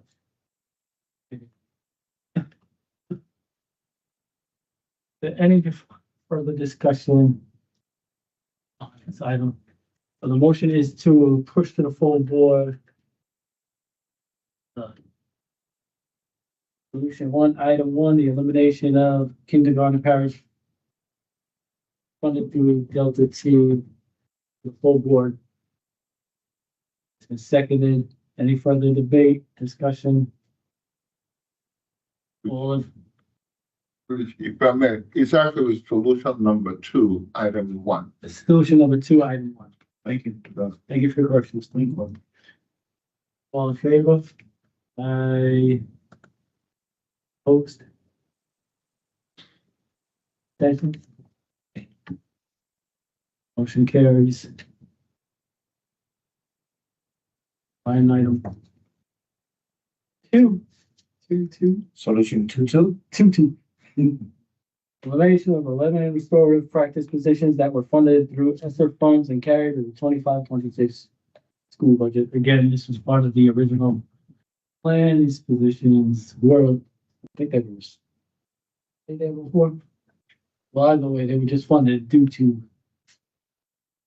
ESSER funds. There's a story behind that. There's a whole lot of historical pieces behind it. This particular line item was switched over from the in-school suspension position that was in the district. It was eliminated by administration prior to this administration. And Can you say, I'm sorry, can you state the years? You're talking about the 23, 24 school year? 23, 24 school year. Just trying to keep the time. Yes. They eliminated the in-school suspension positions that was district-wide.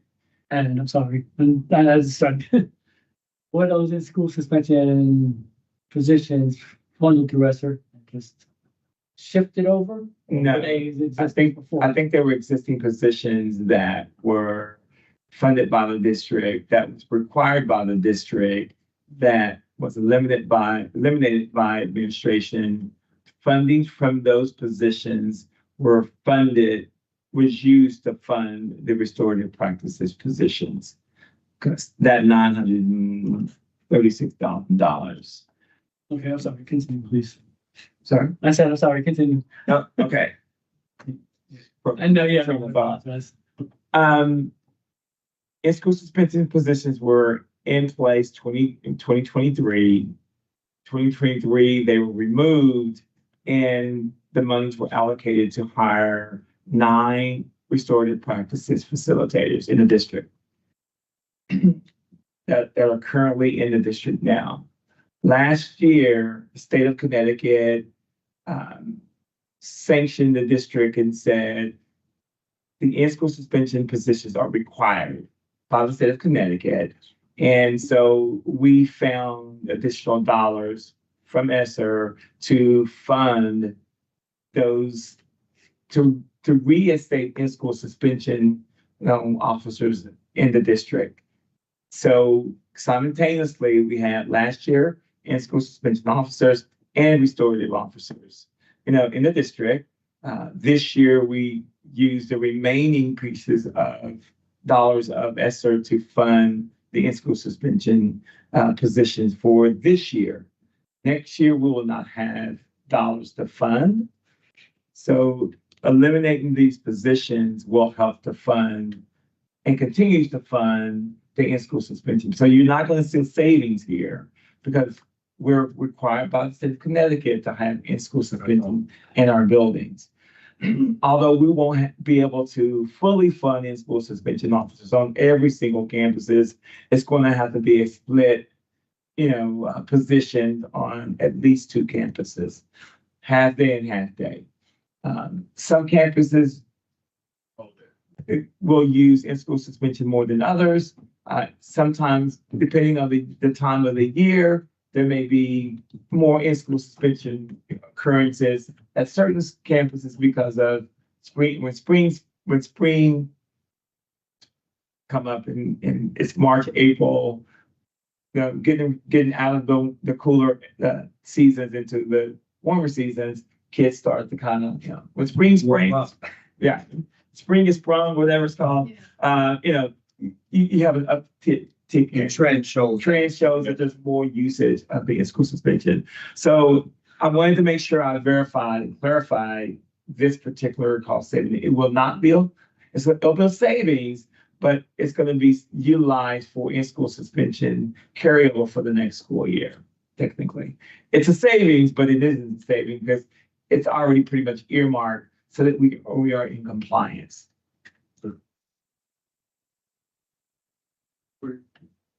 The way it is now, budgetary, it has no financial effect. Yes. Okay, percent. So does this 936,408, does it not? It doesn't impact the 23, right? So the 23 number that we still have a gap up.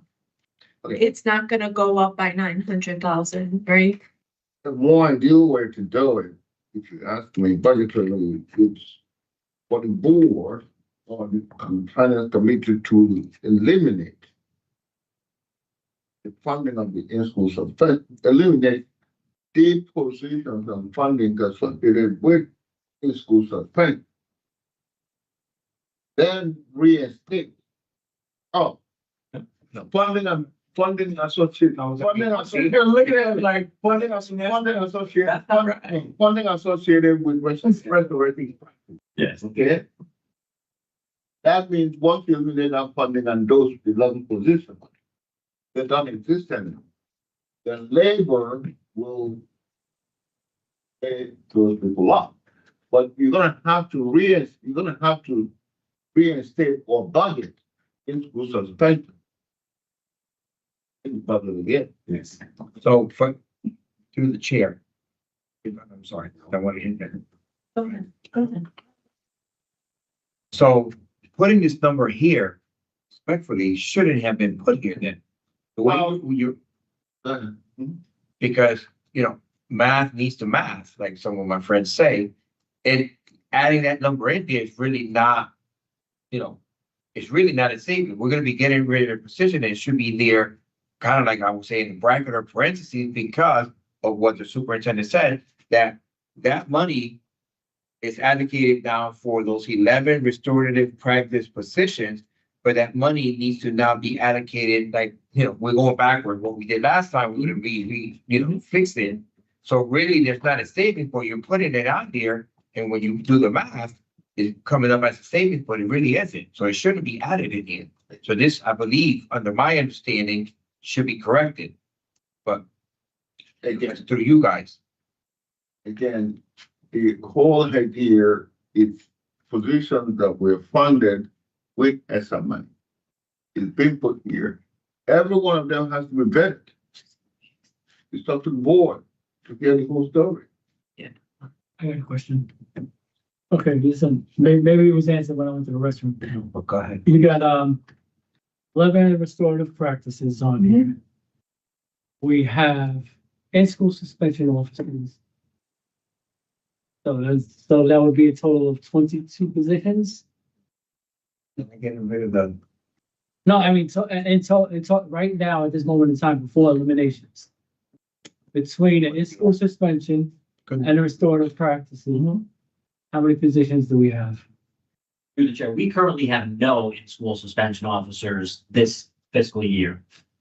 We are dealing with NAGE because that's a bargaining unit position. That was eliminated back in 23. And now everything is this restorative practices specialists. We now have to put the in-school suspension officers back in through NAGE, through the bargaining unit, and remove these restorative practices. And that's the That's the grievance that was filed against the district by the collective bargaining agreement. These people were removed from their position back in 23. The position came back up. They had to be put back into the position per their bargaining unit. And instead, these restorative practices were put in. So these restorative practices will have to be removed and replaced with in-school suspension officers. But currently, there are no in-school suspension officers at this moment working in the district. Okay, so we just got these 11, so eliminating, right, and eliminating, they need to be eliminated. If there was a cost savings, it would be this. But we've got to bring them back for state-wide purposes. But I said, it could actually be net cost, it can, You're bringing back the funding source to fund the in-school suspension, officers. Right now, Delta, the way we're doing in-school this year, the state gave us a little wiggle room. We have Delta subs in every building doing in-school suspension. Okay, yes, you're right. You're having two. You're having the Delta T services. okay, and, Acting as. right, and that's a current expense baked into our budget right here.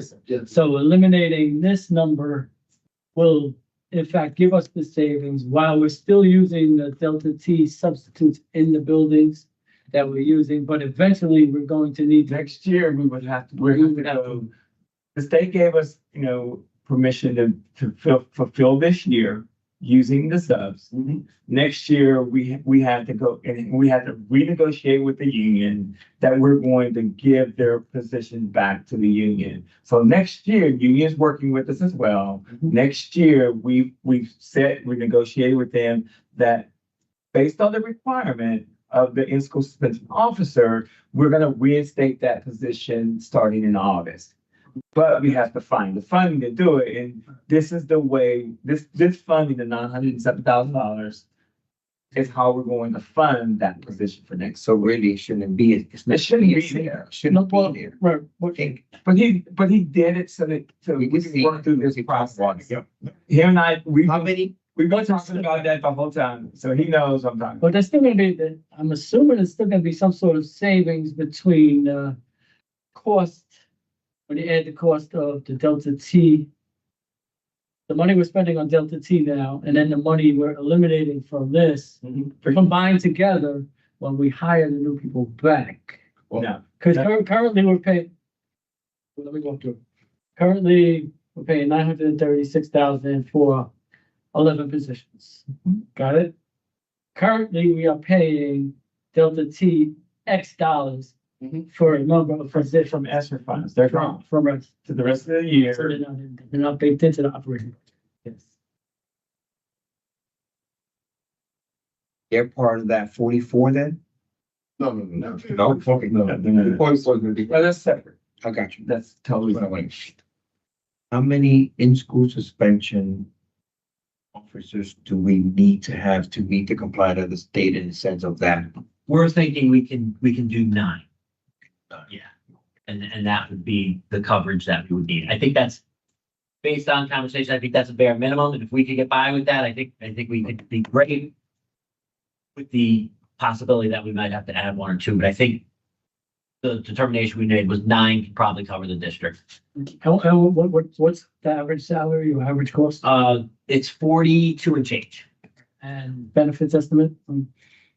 That will refer to. Long term. What's the average salary of the 9 certified? We have 11. 11. You can't do the average there because that's inclusive of the 20. That's the total cost. Right, so that's the total cost. They're Health insurance and more. Roughly, they're roughly gonna. That's how you said, about the same. $2,000, $3,000 difference from each other. The restorative practices are not bargaining unit members. That's the other difference. The in-school suspensions would be. So what we're saying is we're removing the positions, but the number is really not gonna have an impact. Yeah.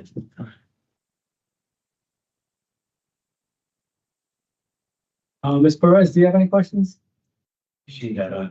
Oh, she gone? Yeah, she done. It's about the same, Teresa, Yeah. it's about the same. Thank you, I forgot everything. So if it will operating budget would be a wash, Yeah. But again, we still got the to. whole idea here is that it is the board on funding the position. Chief labor, the more unquestionable authority. Basically. Labor relations. And before I go, I want to give this position the same respect I gave the kindergarten parents. Can you describe what the restorative practice is? Go ahead. I know these questions, so I want you to, so I don't know if you understood before, I know you were anything, so restorative practices are actually doing the work of a in-school suspension individual, correct? If I understand or no? There's like two people doing the job of one person, correct? Yes, because you have in-school suspension officers, the Delta, I'm not gonna refer to them, the Delta Mhm. employees Mhm. are in the schools, they're in school suspension, but they're not necessarily trained in restorative practices. So I'm gonna let What is Avery restorative practices and how is it beneficial to our students and what will our students be losing by getting these positions? Well, I mean, it's one of the things that restorative practice, individuals do. They actually they're trained in bringing, conflict resolutions to students and giving them the skill sets and teaching them how to, de-escalate themselves and making sure that they can kind of, get along with other children or the person that they're having issues with. It's really training them to kind of self-monitor themselves. In addition to that, they also help teachers, interact and train them on de-escalating different types of skills. So one of the things that it's important as you build upon your teacher development, your training for teachers at the beginning of the school year, is being able to train everybody in restorative practices. Mhm. So you can train the whole entire district on how to, participate in restorative practices opportunities when kids, misbehave or you want to redirect behavior, whatever. So that's one of the things that we're going to hopefully tie back into our new teacher training, beginning of year training, is bringing someone in to, train all teachers in what they can do to de-escalate, to use the restorative practices to be able to work through that. And I think that Dr. Saki, are you online? Yes, Dr. Avery. Yeah, I And, mean, you're my restorative practice expert, so I would prefer you explain that than I. yes. So I mean, so the whole idea behind, the restorative practices facilitators is having someone who can help mend the conflicts that arise within a building. So, restorative practices works alongside the in-school suspension staff that are currently in the building.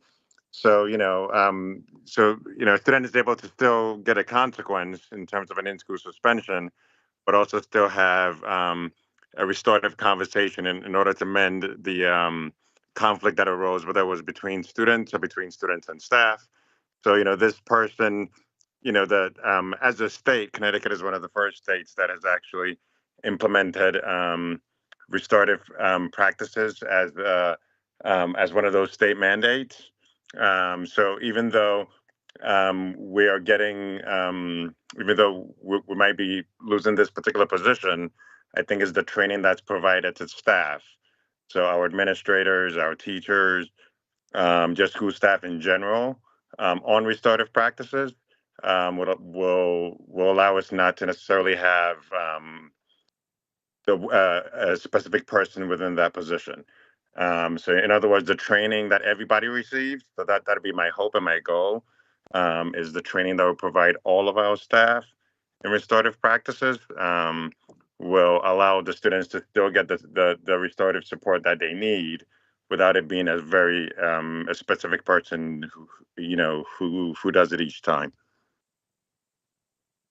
Thank you.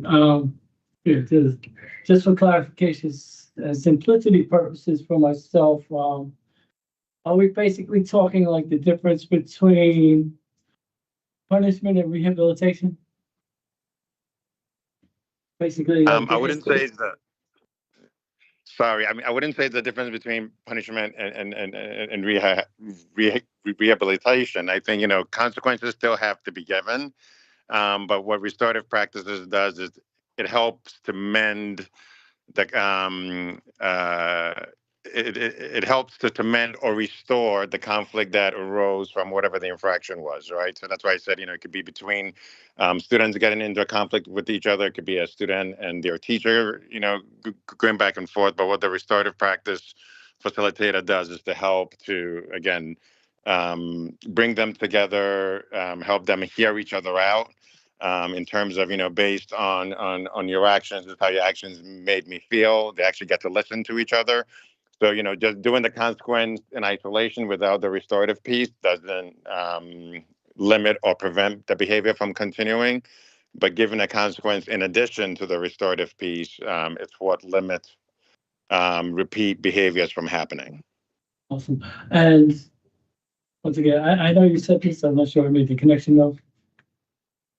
Do the in-school suspension officers have to be trained in restorative practices? Through the chair.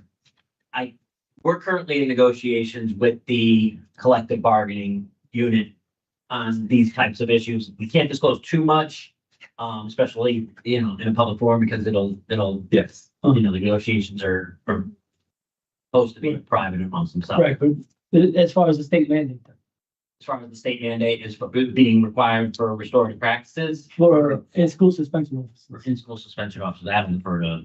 I don't think that is a requirement. I think it's more of training of how to, deal with those types of disciplinary, procedures. It's usually a really training of making sure that they're equipped. The more we give them, the better they'll be equipped to deal with anything within inside that classroom. Yeah, I'm not trying to be difficult, I'm just trying. No, I'm just trying to expose what we are losing, because there is a difference, because the restorative practice practitioners are more highly trained in restorative practices than the in-school suspension officers will be playing catch up.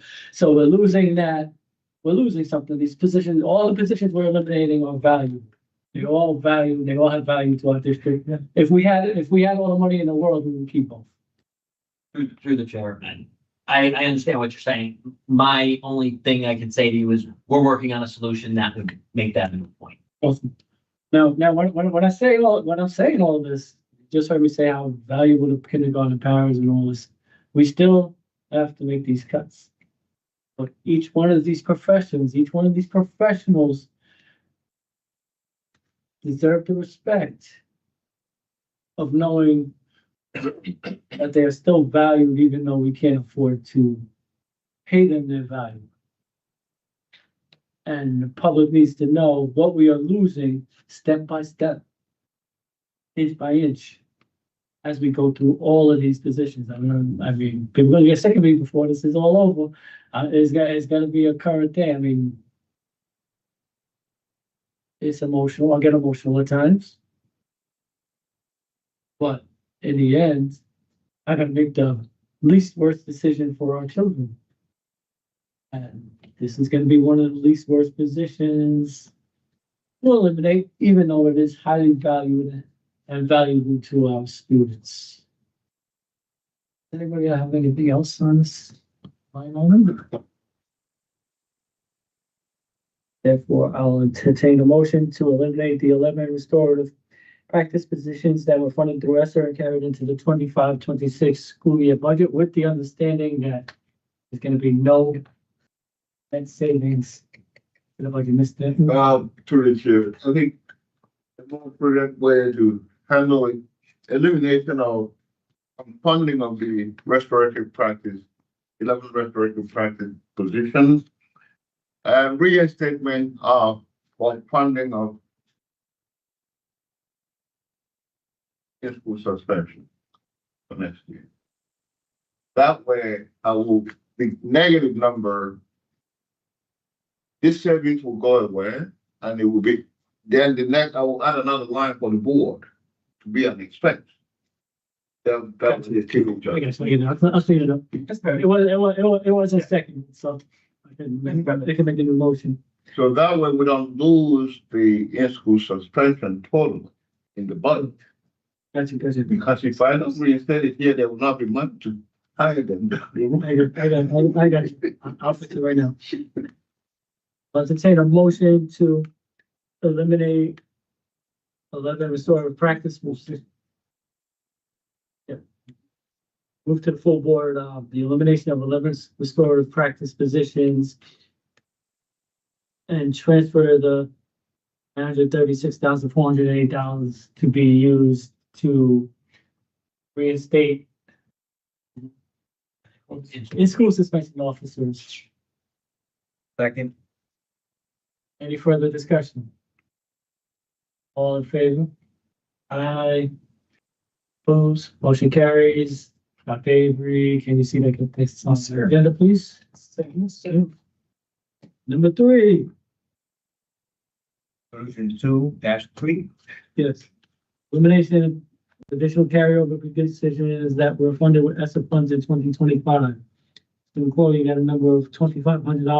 $2.5 million, I wish to. 25. Can we enumerate those positions, please? Again, to the chair, the $2.5 million, again, we are running late, but that will for full effect for next year. That's a net number. Correct. In order to get to that 2.5 million net, it estimated approximately $3.2 to $3.3 million for the position that will be unfunded. And do you have positions for us today? We can work with the, no, I don't have positions. If the board approves, we will make a, Dr. Avery has to agree on the positions that will be listed because he has to run the district. I mean, I'm not an educationist. Technically, this is something you've asked for, Mhm. that we do, and we're trying to make sure that we go by the wishes of the board to try to figure out what we need to do. You want to be public facing with it, we can find almost 3.1, 3.2 million. 2.2 million, and we have to just, we will take the lowest hanging fruit that we can find, and we will put it in here. We'll list everything. If this is something that the board wants us to do, we are getting ready to tap into the classrooms when we do this. So that's what I just want to make sure I put that out there. We're going to do what you asked, but it's not, Let me be clear. not you.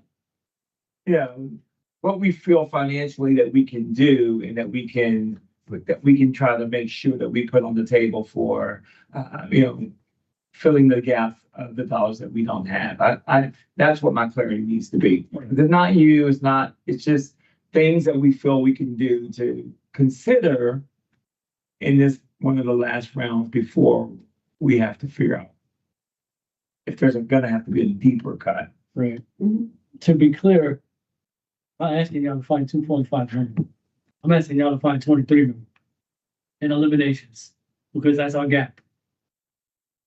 And to be clear, when you bring us this number, $2.5 million in cuts, I'm not gonna move to the board. I'm not gonna make a motion right now. If anybody else wants to move $2.5 million in future cuts be determined later. I want to do what we just did right now. The nation of paraprofessionals, position by position, step by step. You got to give us the recommendations. We got to either approve them, modify them, or deny them. With the exception that we got to close this budget, this $23 million hole that we are facing. It's like you brought us the kindergarten paraprofessionals. It's like you brought us this. You got to give us a menu to choose from. Okay.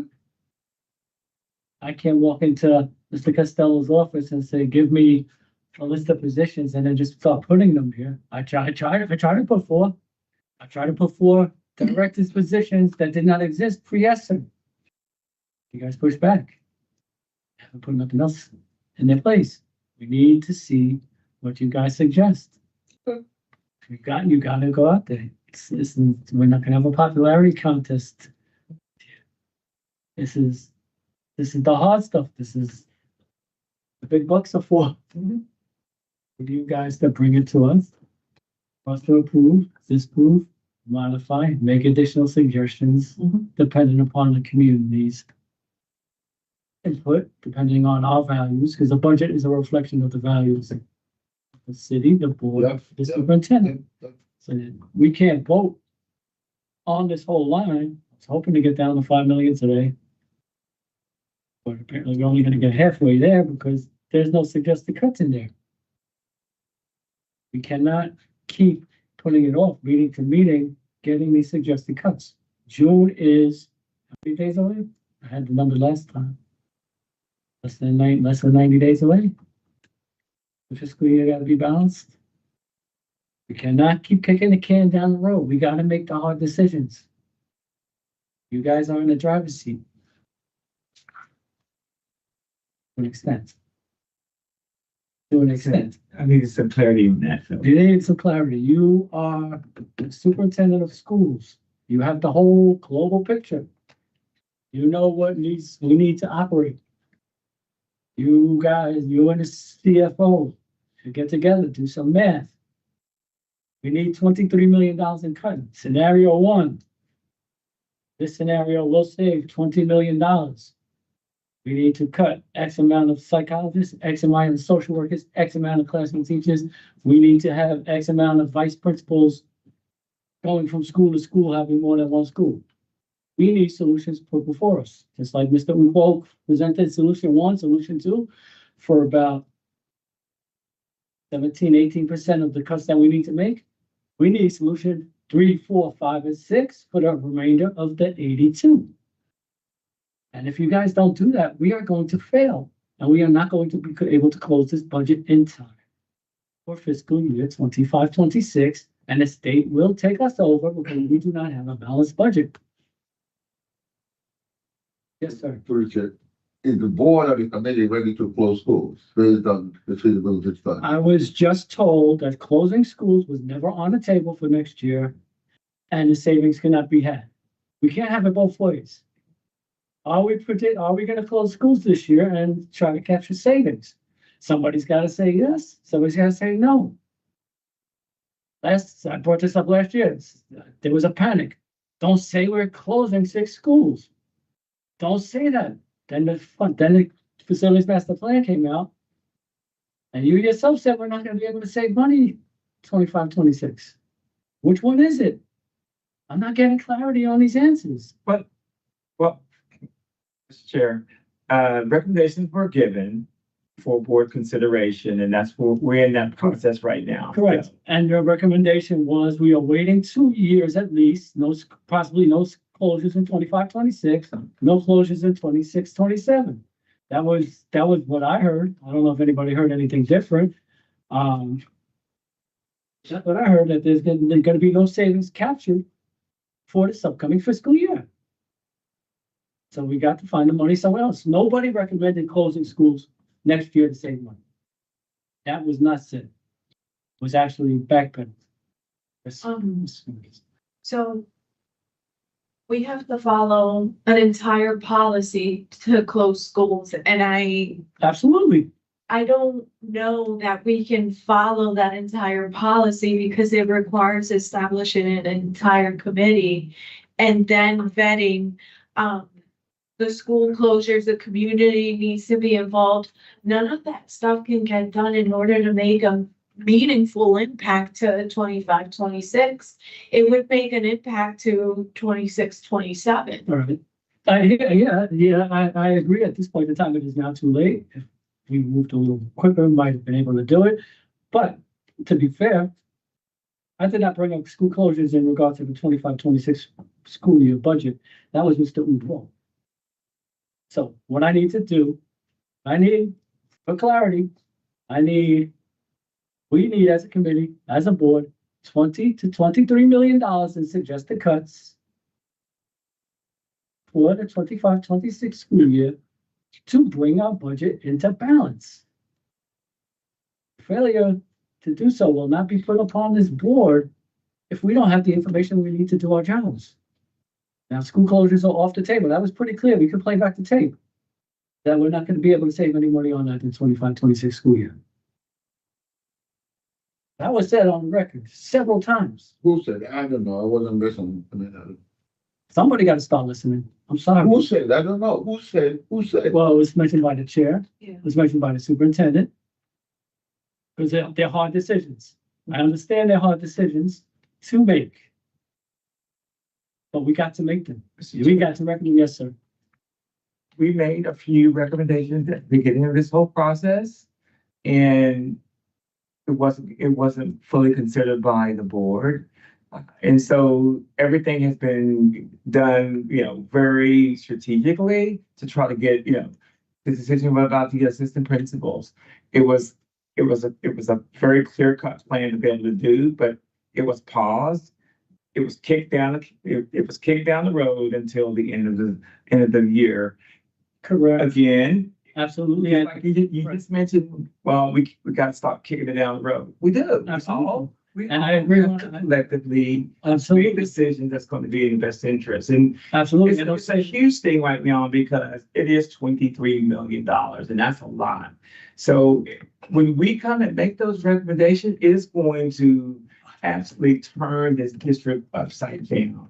The panic across the district is going to be unheard of, and we have to be very careful with that. So that would be, now, I don't understand. I don't understand how are we going to have it? How are we gonna make cuts without you guys recommending and with you guys being full of panic? And how we're gonna balance this budget and not let the state take us over and make the cuts for us?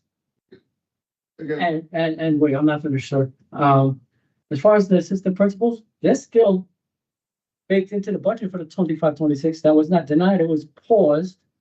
They could find new jobs and it could be an entire savings for that whole next year. And that is only a magnitude of 2 point something.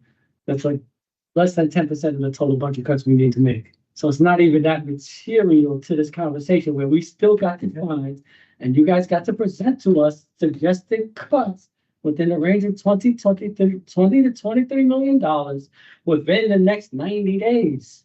So we can balance this budget. It's just us remember. So, suggestion here, just to kind of get us back on track.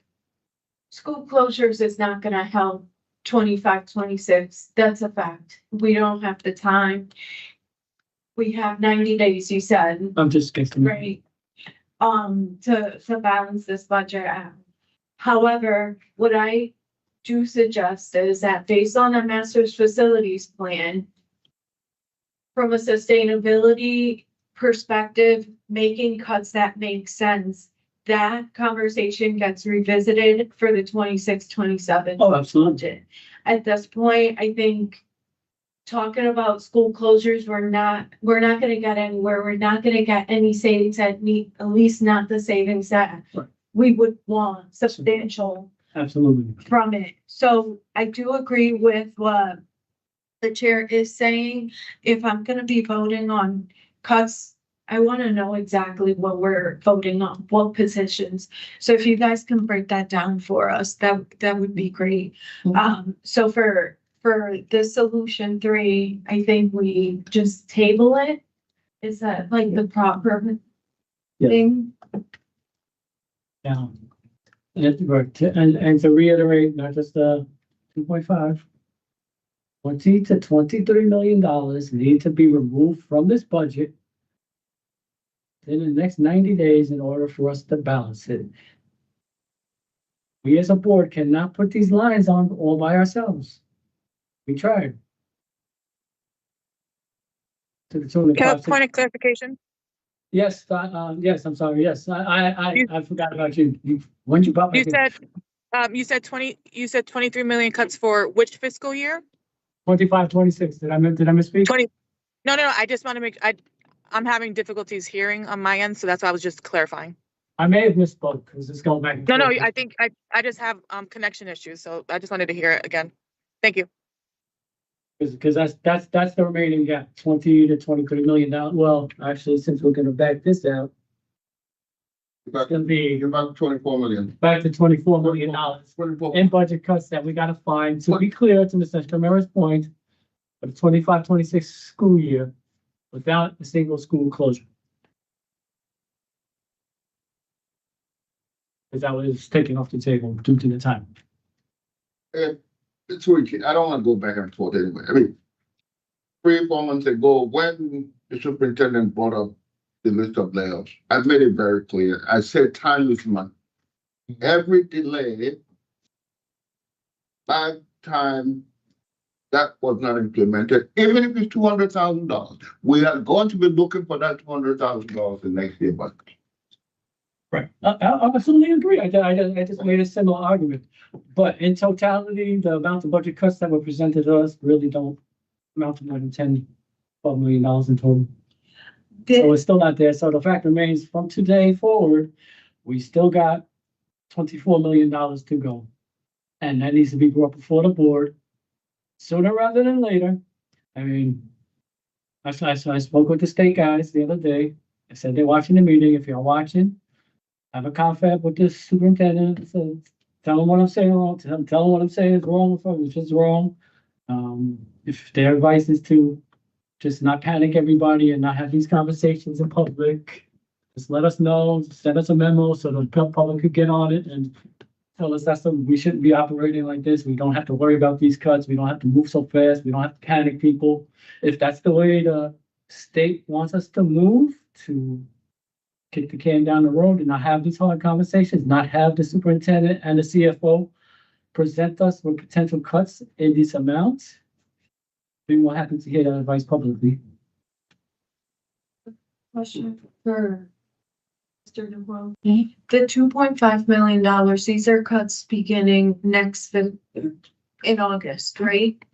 This year, it has to be done this year, but later part of the year.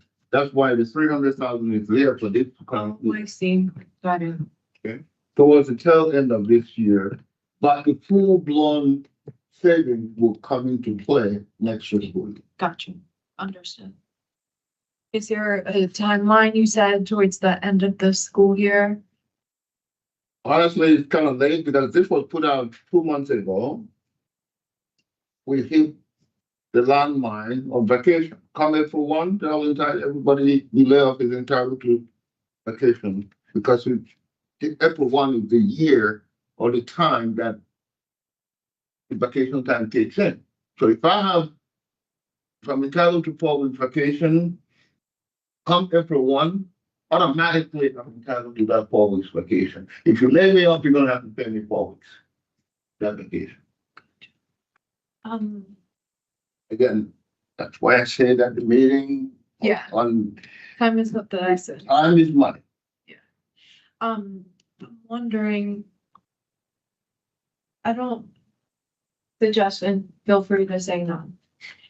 The $2.5 million between now and Monday's meeting, would you guys be able to identify those positions so that we can vote knowing exactly what positions would be cut, so that we can get the savings from this school year and then the goal for the next school year? It's not as simple as easy as people think, because some of these positions that you're gonna be targeting, they're mainly gonna be operating budgets. Target grants, you have to replenish. It doesn't help people. Yeah. So they're gonna have to be operating budget. We're gonna be,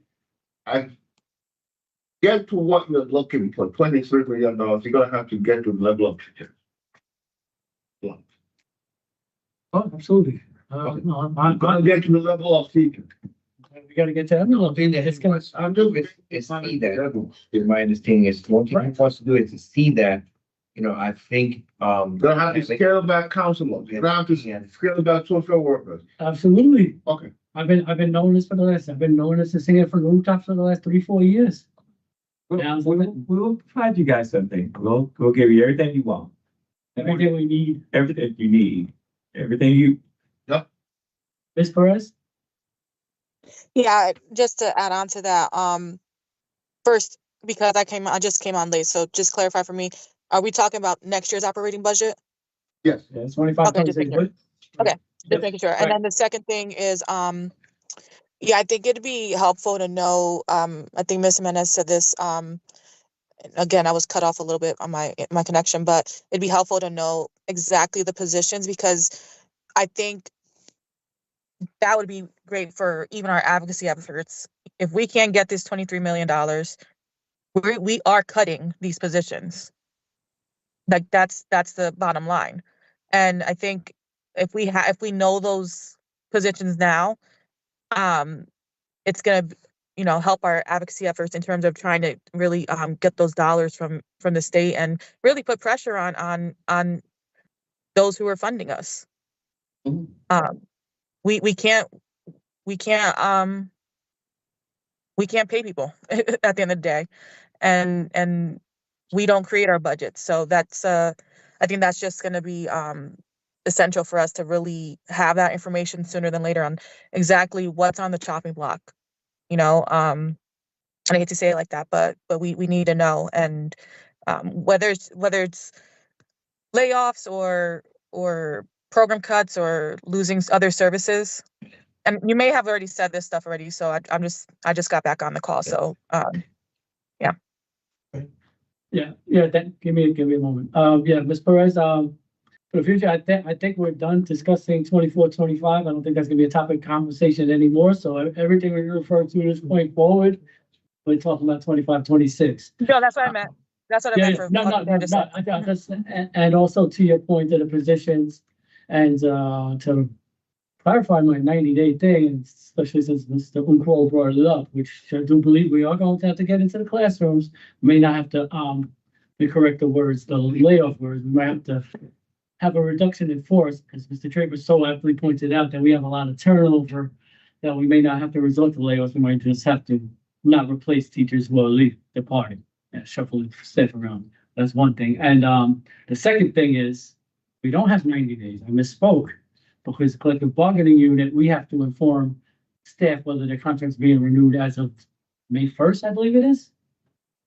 So we have to May 1st to deal with our bargaining units to let them know whether their contract's renewed or not, or will be in violation. So that will be savings not achieved for whatever we're penalized for not following the collective bargaining.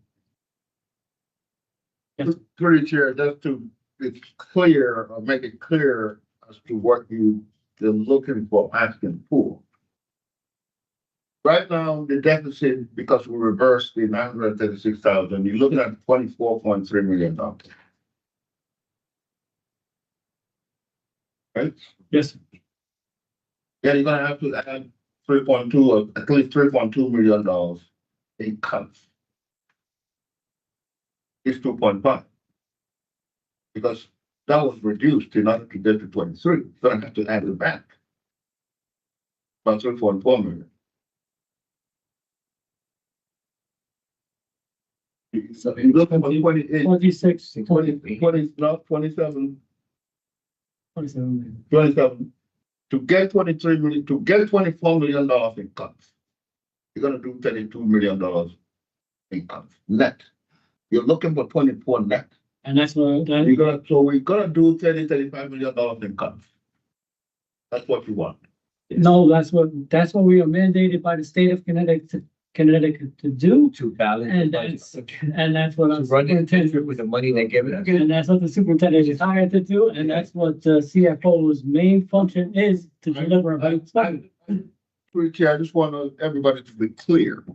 To get to closing the gap of 27 or 20, close to $28 million, because that's where we are.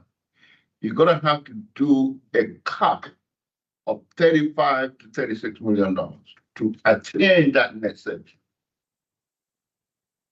Do you suggest, are you? No, I'm relating back. I'm just relating back. The only other option than reality is for us to break the law, go into deficit spending, keep every single position, not have these hard decisions made, not panicking the public, keep everybody there, meet payroll until probably March 2025, 2026, and then have no money to pay anybody. and explode it. We've almost been in that position before. Again, the chair, all I'm trying to relate to here is for people watching to know the magnitude and severity of the issue. That's all I'm relating. Absolutely. I agree. That's all I'm relating. And so we basically on that one's can be, we could just move on with no action from that one. Hold on a second. You cannot get us that information or by Monday. No, I'm sorry, that's not, I cannot deliver that one. No. And $36 million in cuts by Monday. Oh, no, I was asking for the 25. I got. Yeah, that's 25, 20 steps. Yeah. That's like 10% of what we need Gotcha. to find. Okay. Solution 2.4. Solution 2.4, reduce facilities overtime to 24 special. I mean, sorry, I don't mean it that way. If we're gonna be doing all this, you might as well. It's gonna get cut. Let's read it. I will just about a quick and we can move on. Reduce facilities overtime to 24 spending level of $950 versus the 25 projection of $1.2 million. That is going to be a savings of what? 350,000. But again, talk to the board. You're doing a monthly report or quarterly report to the board. Discussion. I remember this line. I remember this line already before we discussed it. We knew what we were gonna ask, this department, even after the cuts of the many, people that we had to cut due to budget, to try to make sure that this year's budget, is balanced and we can figure out all the funding. So this was a line that we talked about before, and it's, just making sure that we can try to limit the overtime, even though that they're working with less staff, and it's just something that, gotta see how we can guide it through. It's pretty clear cut, this one, because we've talked about it at least 3 times. Sure, let's see what else. Did you miss it? So I see only $350,000. There was a few items where the overtime was $1.3 million, and then there was another one that was roughly about $600,000. Why aren't those overtime options also suggested here? There's a number there. Either the projection was 1.3, and they're trying to say that they limit them to. She's talking about. No, but there was multiple Oh, yeah. departments, so if everyone should be cutting as well, not just facilities. So the very first page, we're looking at object 5118, 51108, 51122. 511. That's $1.3 million. And then we have the one you just said, 51108, that one's 652,000. Between those, that's nearly $2 million in overtime. And I'm only seeing proposed $350,000. Again, the board can, but the board can do 400,000, 450. But again, let's understand. You have custodians, you have janitors and janitresses all over throughout the schools. They have to take vacation. Some of them have pension. Some of them have 3-4 weeks vacation. When they go on vacation, they have to backfill. And backfilling is overtime. It's a mandatory, by nature, it's mandated overtime. Yeah. So for me, granted, I don't take time off. If I take time off, I have 5 weeks vacation. Who book up for 5 weeks if I'm in the union? Yeah. I have to be covered in overtime.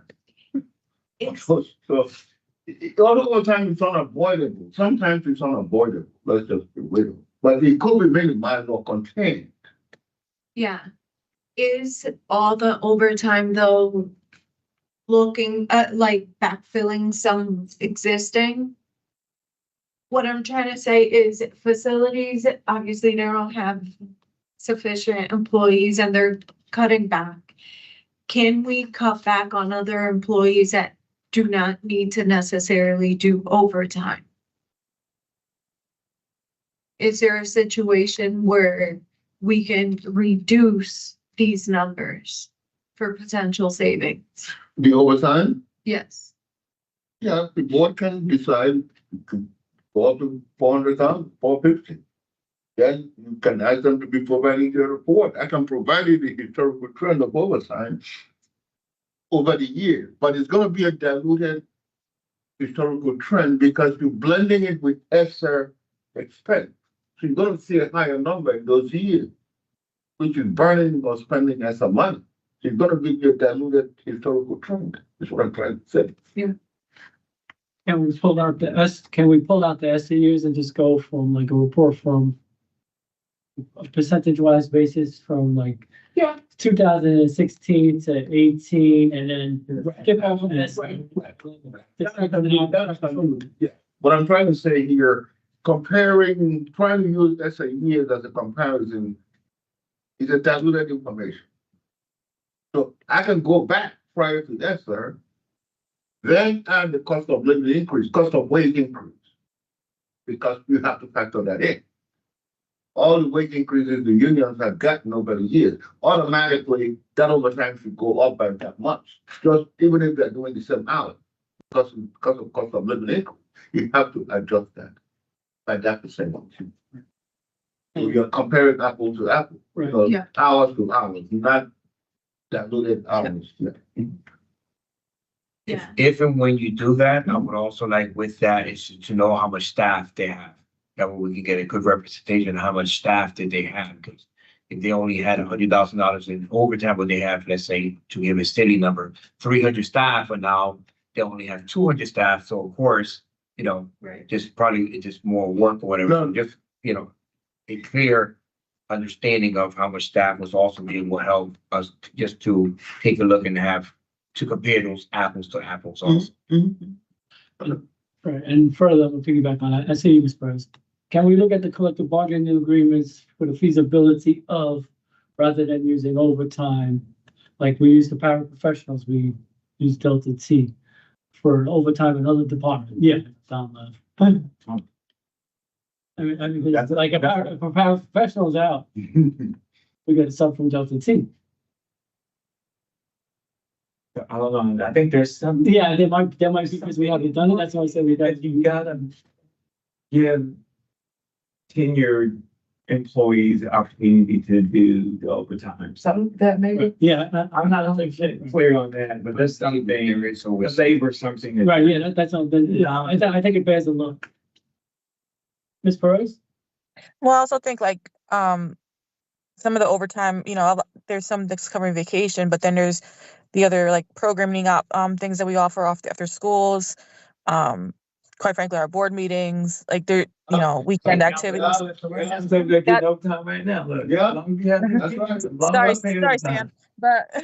But there's we look at it that way too. It's not just, but that's I think there's some overtime that is necessary because we do need Yes. some of this stuff covered, and so that's another thing to consider. It's like obviously when it comes to like board stuff, we can work on our meetings and stuff like that. But like when it comes to like a school activity, for instance, and kids are staying after school, that's another thing. But also looking at when our facilities are being used by other programs and making sure that, I know, Joe, you brought this up before, like making sure that these programs are covering those costs. I'm not gonna call out the programs, but making sure that we're really looking at those costs. Next agenda. That'll be the next agenda. Sorry, I'm gonna give you guys more of a headache trying to figure all that out, but Oh, we're one team. That sounds like an agenda item for next meeting. okay, sorry guys. No, it's good. It's good. That's good, because we do gotta look to the revenue side as well.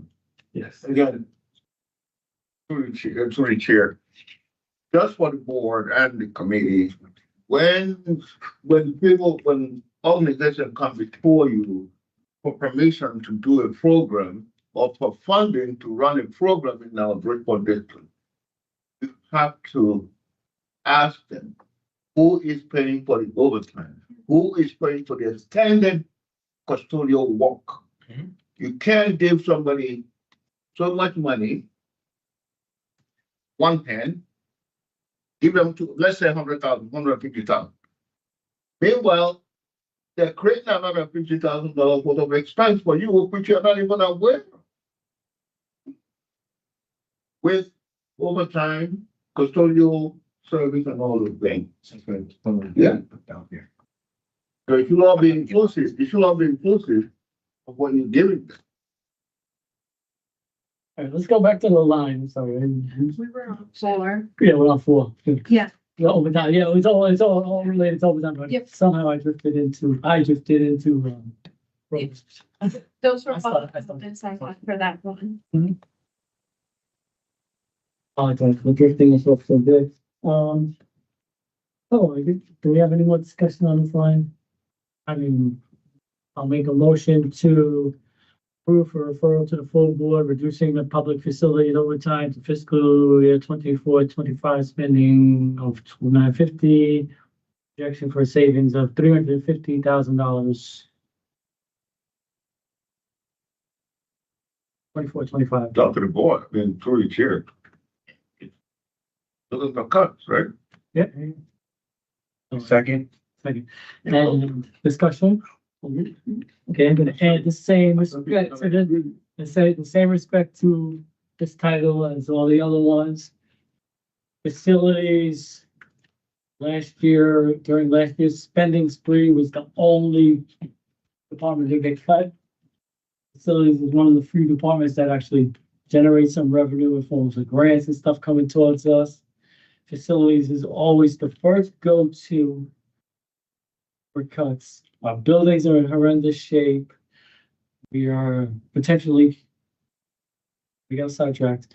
Closing schools in the 26-27 school year because we have not maintained them, because we've been always cutting off facilities, because no matter what the discussion is now, no matter what pretty face we have, if we had the money to maintain our schools in great condition, nobody would be talking about the facilities master plan and what we have to do next. So this is going to have an impact. We've got, again, we got 2 plumbers, 2 painters, 1 car. That's not what it is. We don't have more than 3 of one title in almost the whole entire facilities, the 30-something buildings.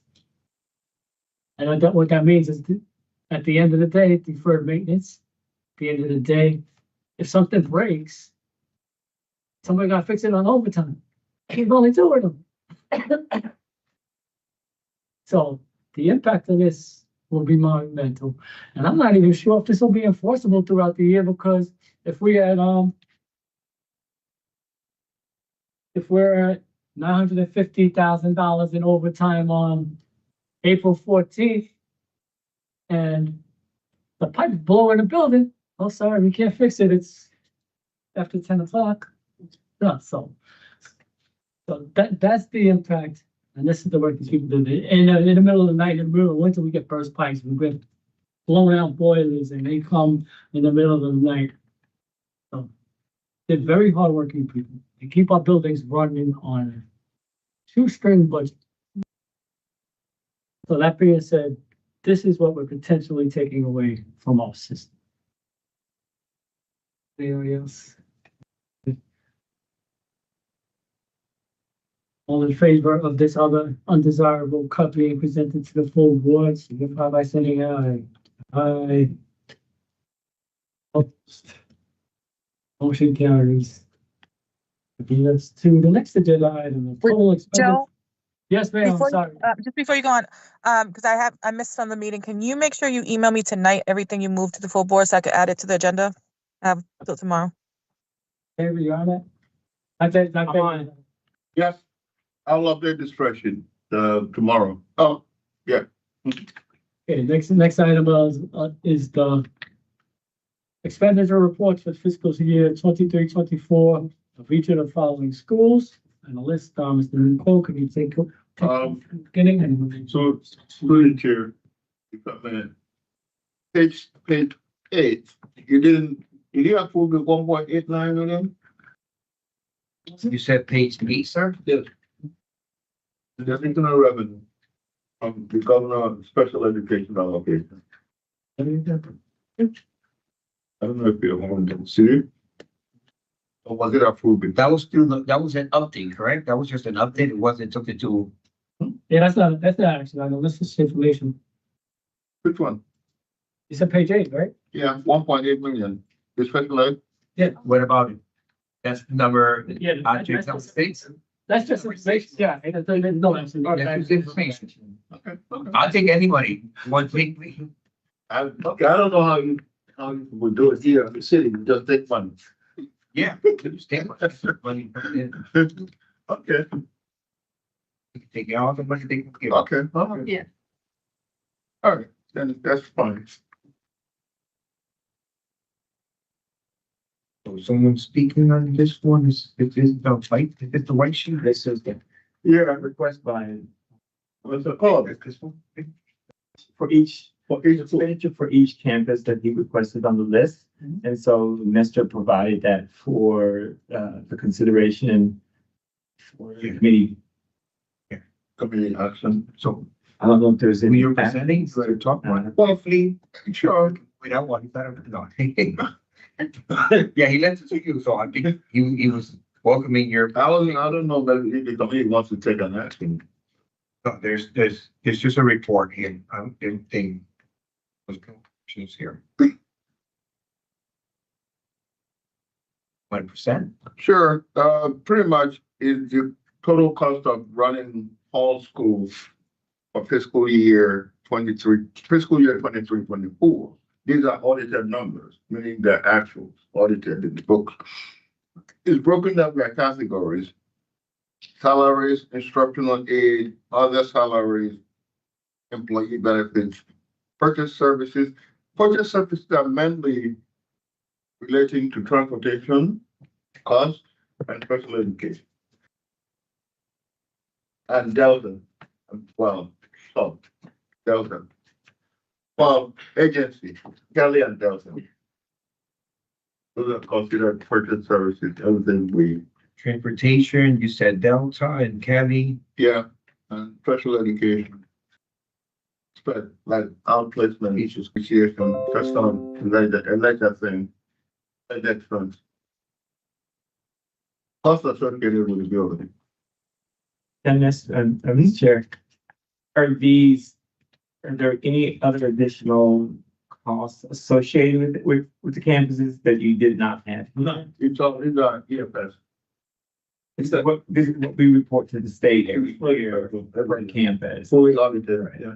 Now, you mentioned another number before, I don't know. Go on. In the original one, you said there was something in the first piece of the packet you sent, it's not inclusive of, vendor holdbacks or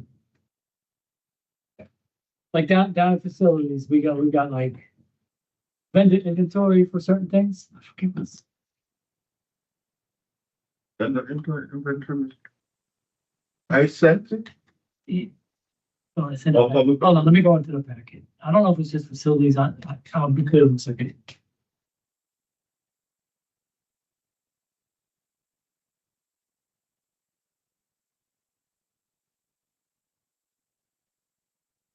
Anybody else had a question, feel free to ask while I look at this. So basically, all in all, you go through the categories. Those are pretty much what it costs to run the school for the year. You're gonna see the total cost, 2.8 million for Hall. Go to Edison, 2.9 million. Go to Berkeley, 4.7 million, approximately $4.8 million to run Berkeley for fiscal year 23-24. And that includes public facilities maintenance and heating and everything, all related, all inclusive of every expenditure. Different categories being reported. Dunbar is 6.6 million, approximately 6.7 million to run Dunbar School. Virtual Learning Center is 3.2 million. Bryant School is 4.8 million. Silver Cross is $5 million. That's the total cost of running each of those schools that I just mentioned.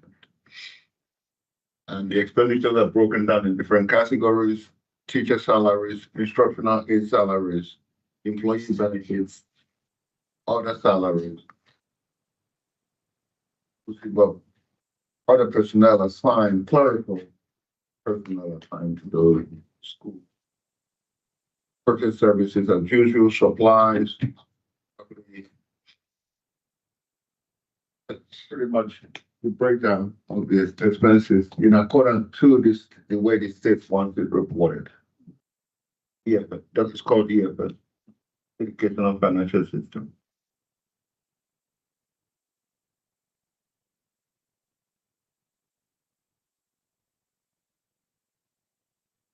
Was the purpose of providing this information because these schools are potential closures? Correct, and you start looking at the financial impact of these sooner rather than later. And plus, there's some misinformation out there that had we went with the prior superintendent's previous plan, we would have been able to save all the money, not lay off any employees.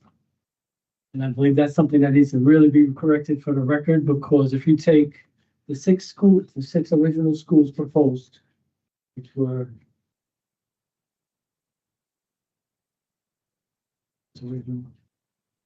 Bryant, BLC, Hall, Edison, Bryant, Dunbar, Cross. Cross, correct. Dunbar, Edison. Hall.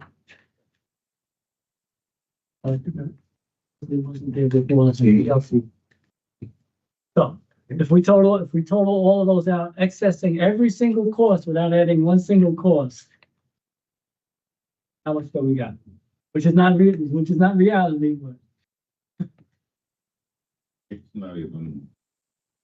not practical. Which way? Fundraise, Bisbee? yeah, Beers, just keep busy now. Beers wasn't going to be fun.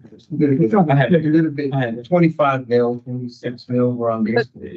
Mr. So- Sakalovic, though, can I add something? Yeah, To that just give me one second, Madam Chair. 25.3. So 25.3. So if these schools were all closed the day it was announced in 23-24, we would save $25 million if every single employee, every single program, every single expenditure of that school was recovered, without accounting for additional expenses, without accounting for bumping rights, which would even lessen the amount of savings. So this whole plan in no way, shape, and form ever balanced our 25-26 school year budget. And if we were to close all 8 of these schools today and not add 7 of these schools today and all that, I still don't think we're there. We're still a little bit short, right? About 30 million. Right, so this is how much trouble we are in as a district. This is how serious it is. This is the magnitude of cuts. So now we're considering, with these 6 buildings, imagining that they were closed and getting rid of all these employees and still not reaching our savings. We're keeping all the buildings open and still got to get rid of some employees to reach our budget. And I don't see this as a sustainable model for education. We will fail to be able to properly educate our students. It's sort of adding on to what you're saying. Those cuts, it wouldn't necessarily, I don't have it in front of me, but like, let's say Hall was 2.8, right? It wouldn't necessarily be 2.8 in cuts because some of those teachers may be going to other places. So those services are still being provided to those students as well, no matter what school they're in. So you're really looking at the cuts you're really looking at are the operating costs of the building. You're not really, you'll see some salary cuts possibly, but for the most part, you're looking at operating costs, not services. So even if a school expenditure is 2.8 every year, that doesn't necessarily mean we're going to save 2.8 by closing this school. That means we're saving the operating budget and operating costs for the lights, the keeping the building open. But those, like a lot of those staff members are going somewhere else. Those And a lot programs, of- the services are being provided still. So special education services or any other services. So that's not necessarily a cut, just to add on to what you're saying. Yeah. Not to mention, I think the savings you'll see is maintenance cost. Like, we're not going to have to fix a pipe in the middle of the night or something like that if you close those schools. But realistically, no, we're not gonna get 25 million from cutting those schools. Right, yeah, I agree with the add-ons, and it does drive my point home too, but I just would have to take a little bit of exception with one piece of it, where there'll be additional savings. There'll definitely be some staff savings and some security savings, because we'll be reduced. If we're reducing 7 buildings into one, there's gonna be one new building, right? One new building and one school disappearing entirely. I mean, one new school replacing, the other ones are shifting. Like, There's Redistricting. We have nothing. Right. Nothing right no, I'm now. talking, hypothetically, we gotta speak it hypothetically before we get to reality. Now, hypothetically, we got the new building on the east end and 4 buildings on the east end moving into the new building. No, Hypothetically, according to the plan, it's That's no. that's not. There's a whole lot of accurate. different scenarios that the board can That's not consider. correct. But as the plan today says, move those 4 schools into, I mean, unless we're reading different plans. The That's plan not it. as presented was suggested to have 4 schools on the east end, 3 or 4 schools, excuse me, I missed the or, move into the new building. Point of clarification. Yes, So that wasn't the recommendation. The recommendation is to build a 750 seat building. You cannot fit 4 schools in 750 school building. So Thank you for that if clarification. the recommendation is if you close the 4 schools, you're redistricting. So some of those students at Dunbar would go to Tisdale or Barnum. Some of those schools at Beardsley might be going to Hooker or Marin. Does not mean that all these schools are closing. They're going into one building that won't be able to house them all. So I Right. think you need to clarify that point. Yeah, you are correct. Definitely, those schools, there's definitely not enough room, so they'll be spread out. But it still leads into my point of after those 4 buildings are left in the neighborhoods emptied and abandoned, I don't want to say closing because that seems to be a dirty word these days, and moved into the new building and the other building, there will be savings, there will be staff savings, because there will be 3 less buildings with principals, assistant principals, other staff, and not all the teachers would need to move, because we got some class sizes that are 12, 13, that will be able to absorb some of them students, and we may be able to save a position here or there. So that's why this conversation needs to start now, even to get to the 26, 27 school year, 27, 28 school year. These are the logistics we got to start working out now and looking at for the future. But the main exercise of this one was to say, even if we could save every single dollar in these schools, it's still not enough. So the students disappear. Yeah, make this, yeah, let And it, it's still not enough. Let the record reflect, Ms. Casimir has entered the meeting. Since they told me. Question? Do you have any questions? Anybody? This was just for report purposes, illustration, and I think it really is. In fact, Ms. Casimir, do you have any questions? No, I was looking on YouTube and then I decided to log in, so I've been watching for a while, but no questions, thank you. Awesome. All right, so that was the last agenda item. no, one more. One more. Okay, next item on the agenda is a motion to adjourn. So move. Aye. I already raised my hand for that. I think one for the six is one. Oh, yeah. Good night. Good night, everybody. Ladies and gentlemen, unfortunately, it gets harder from here.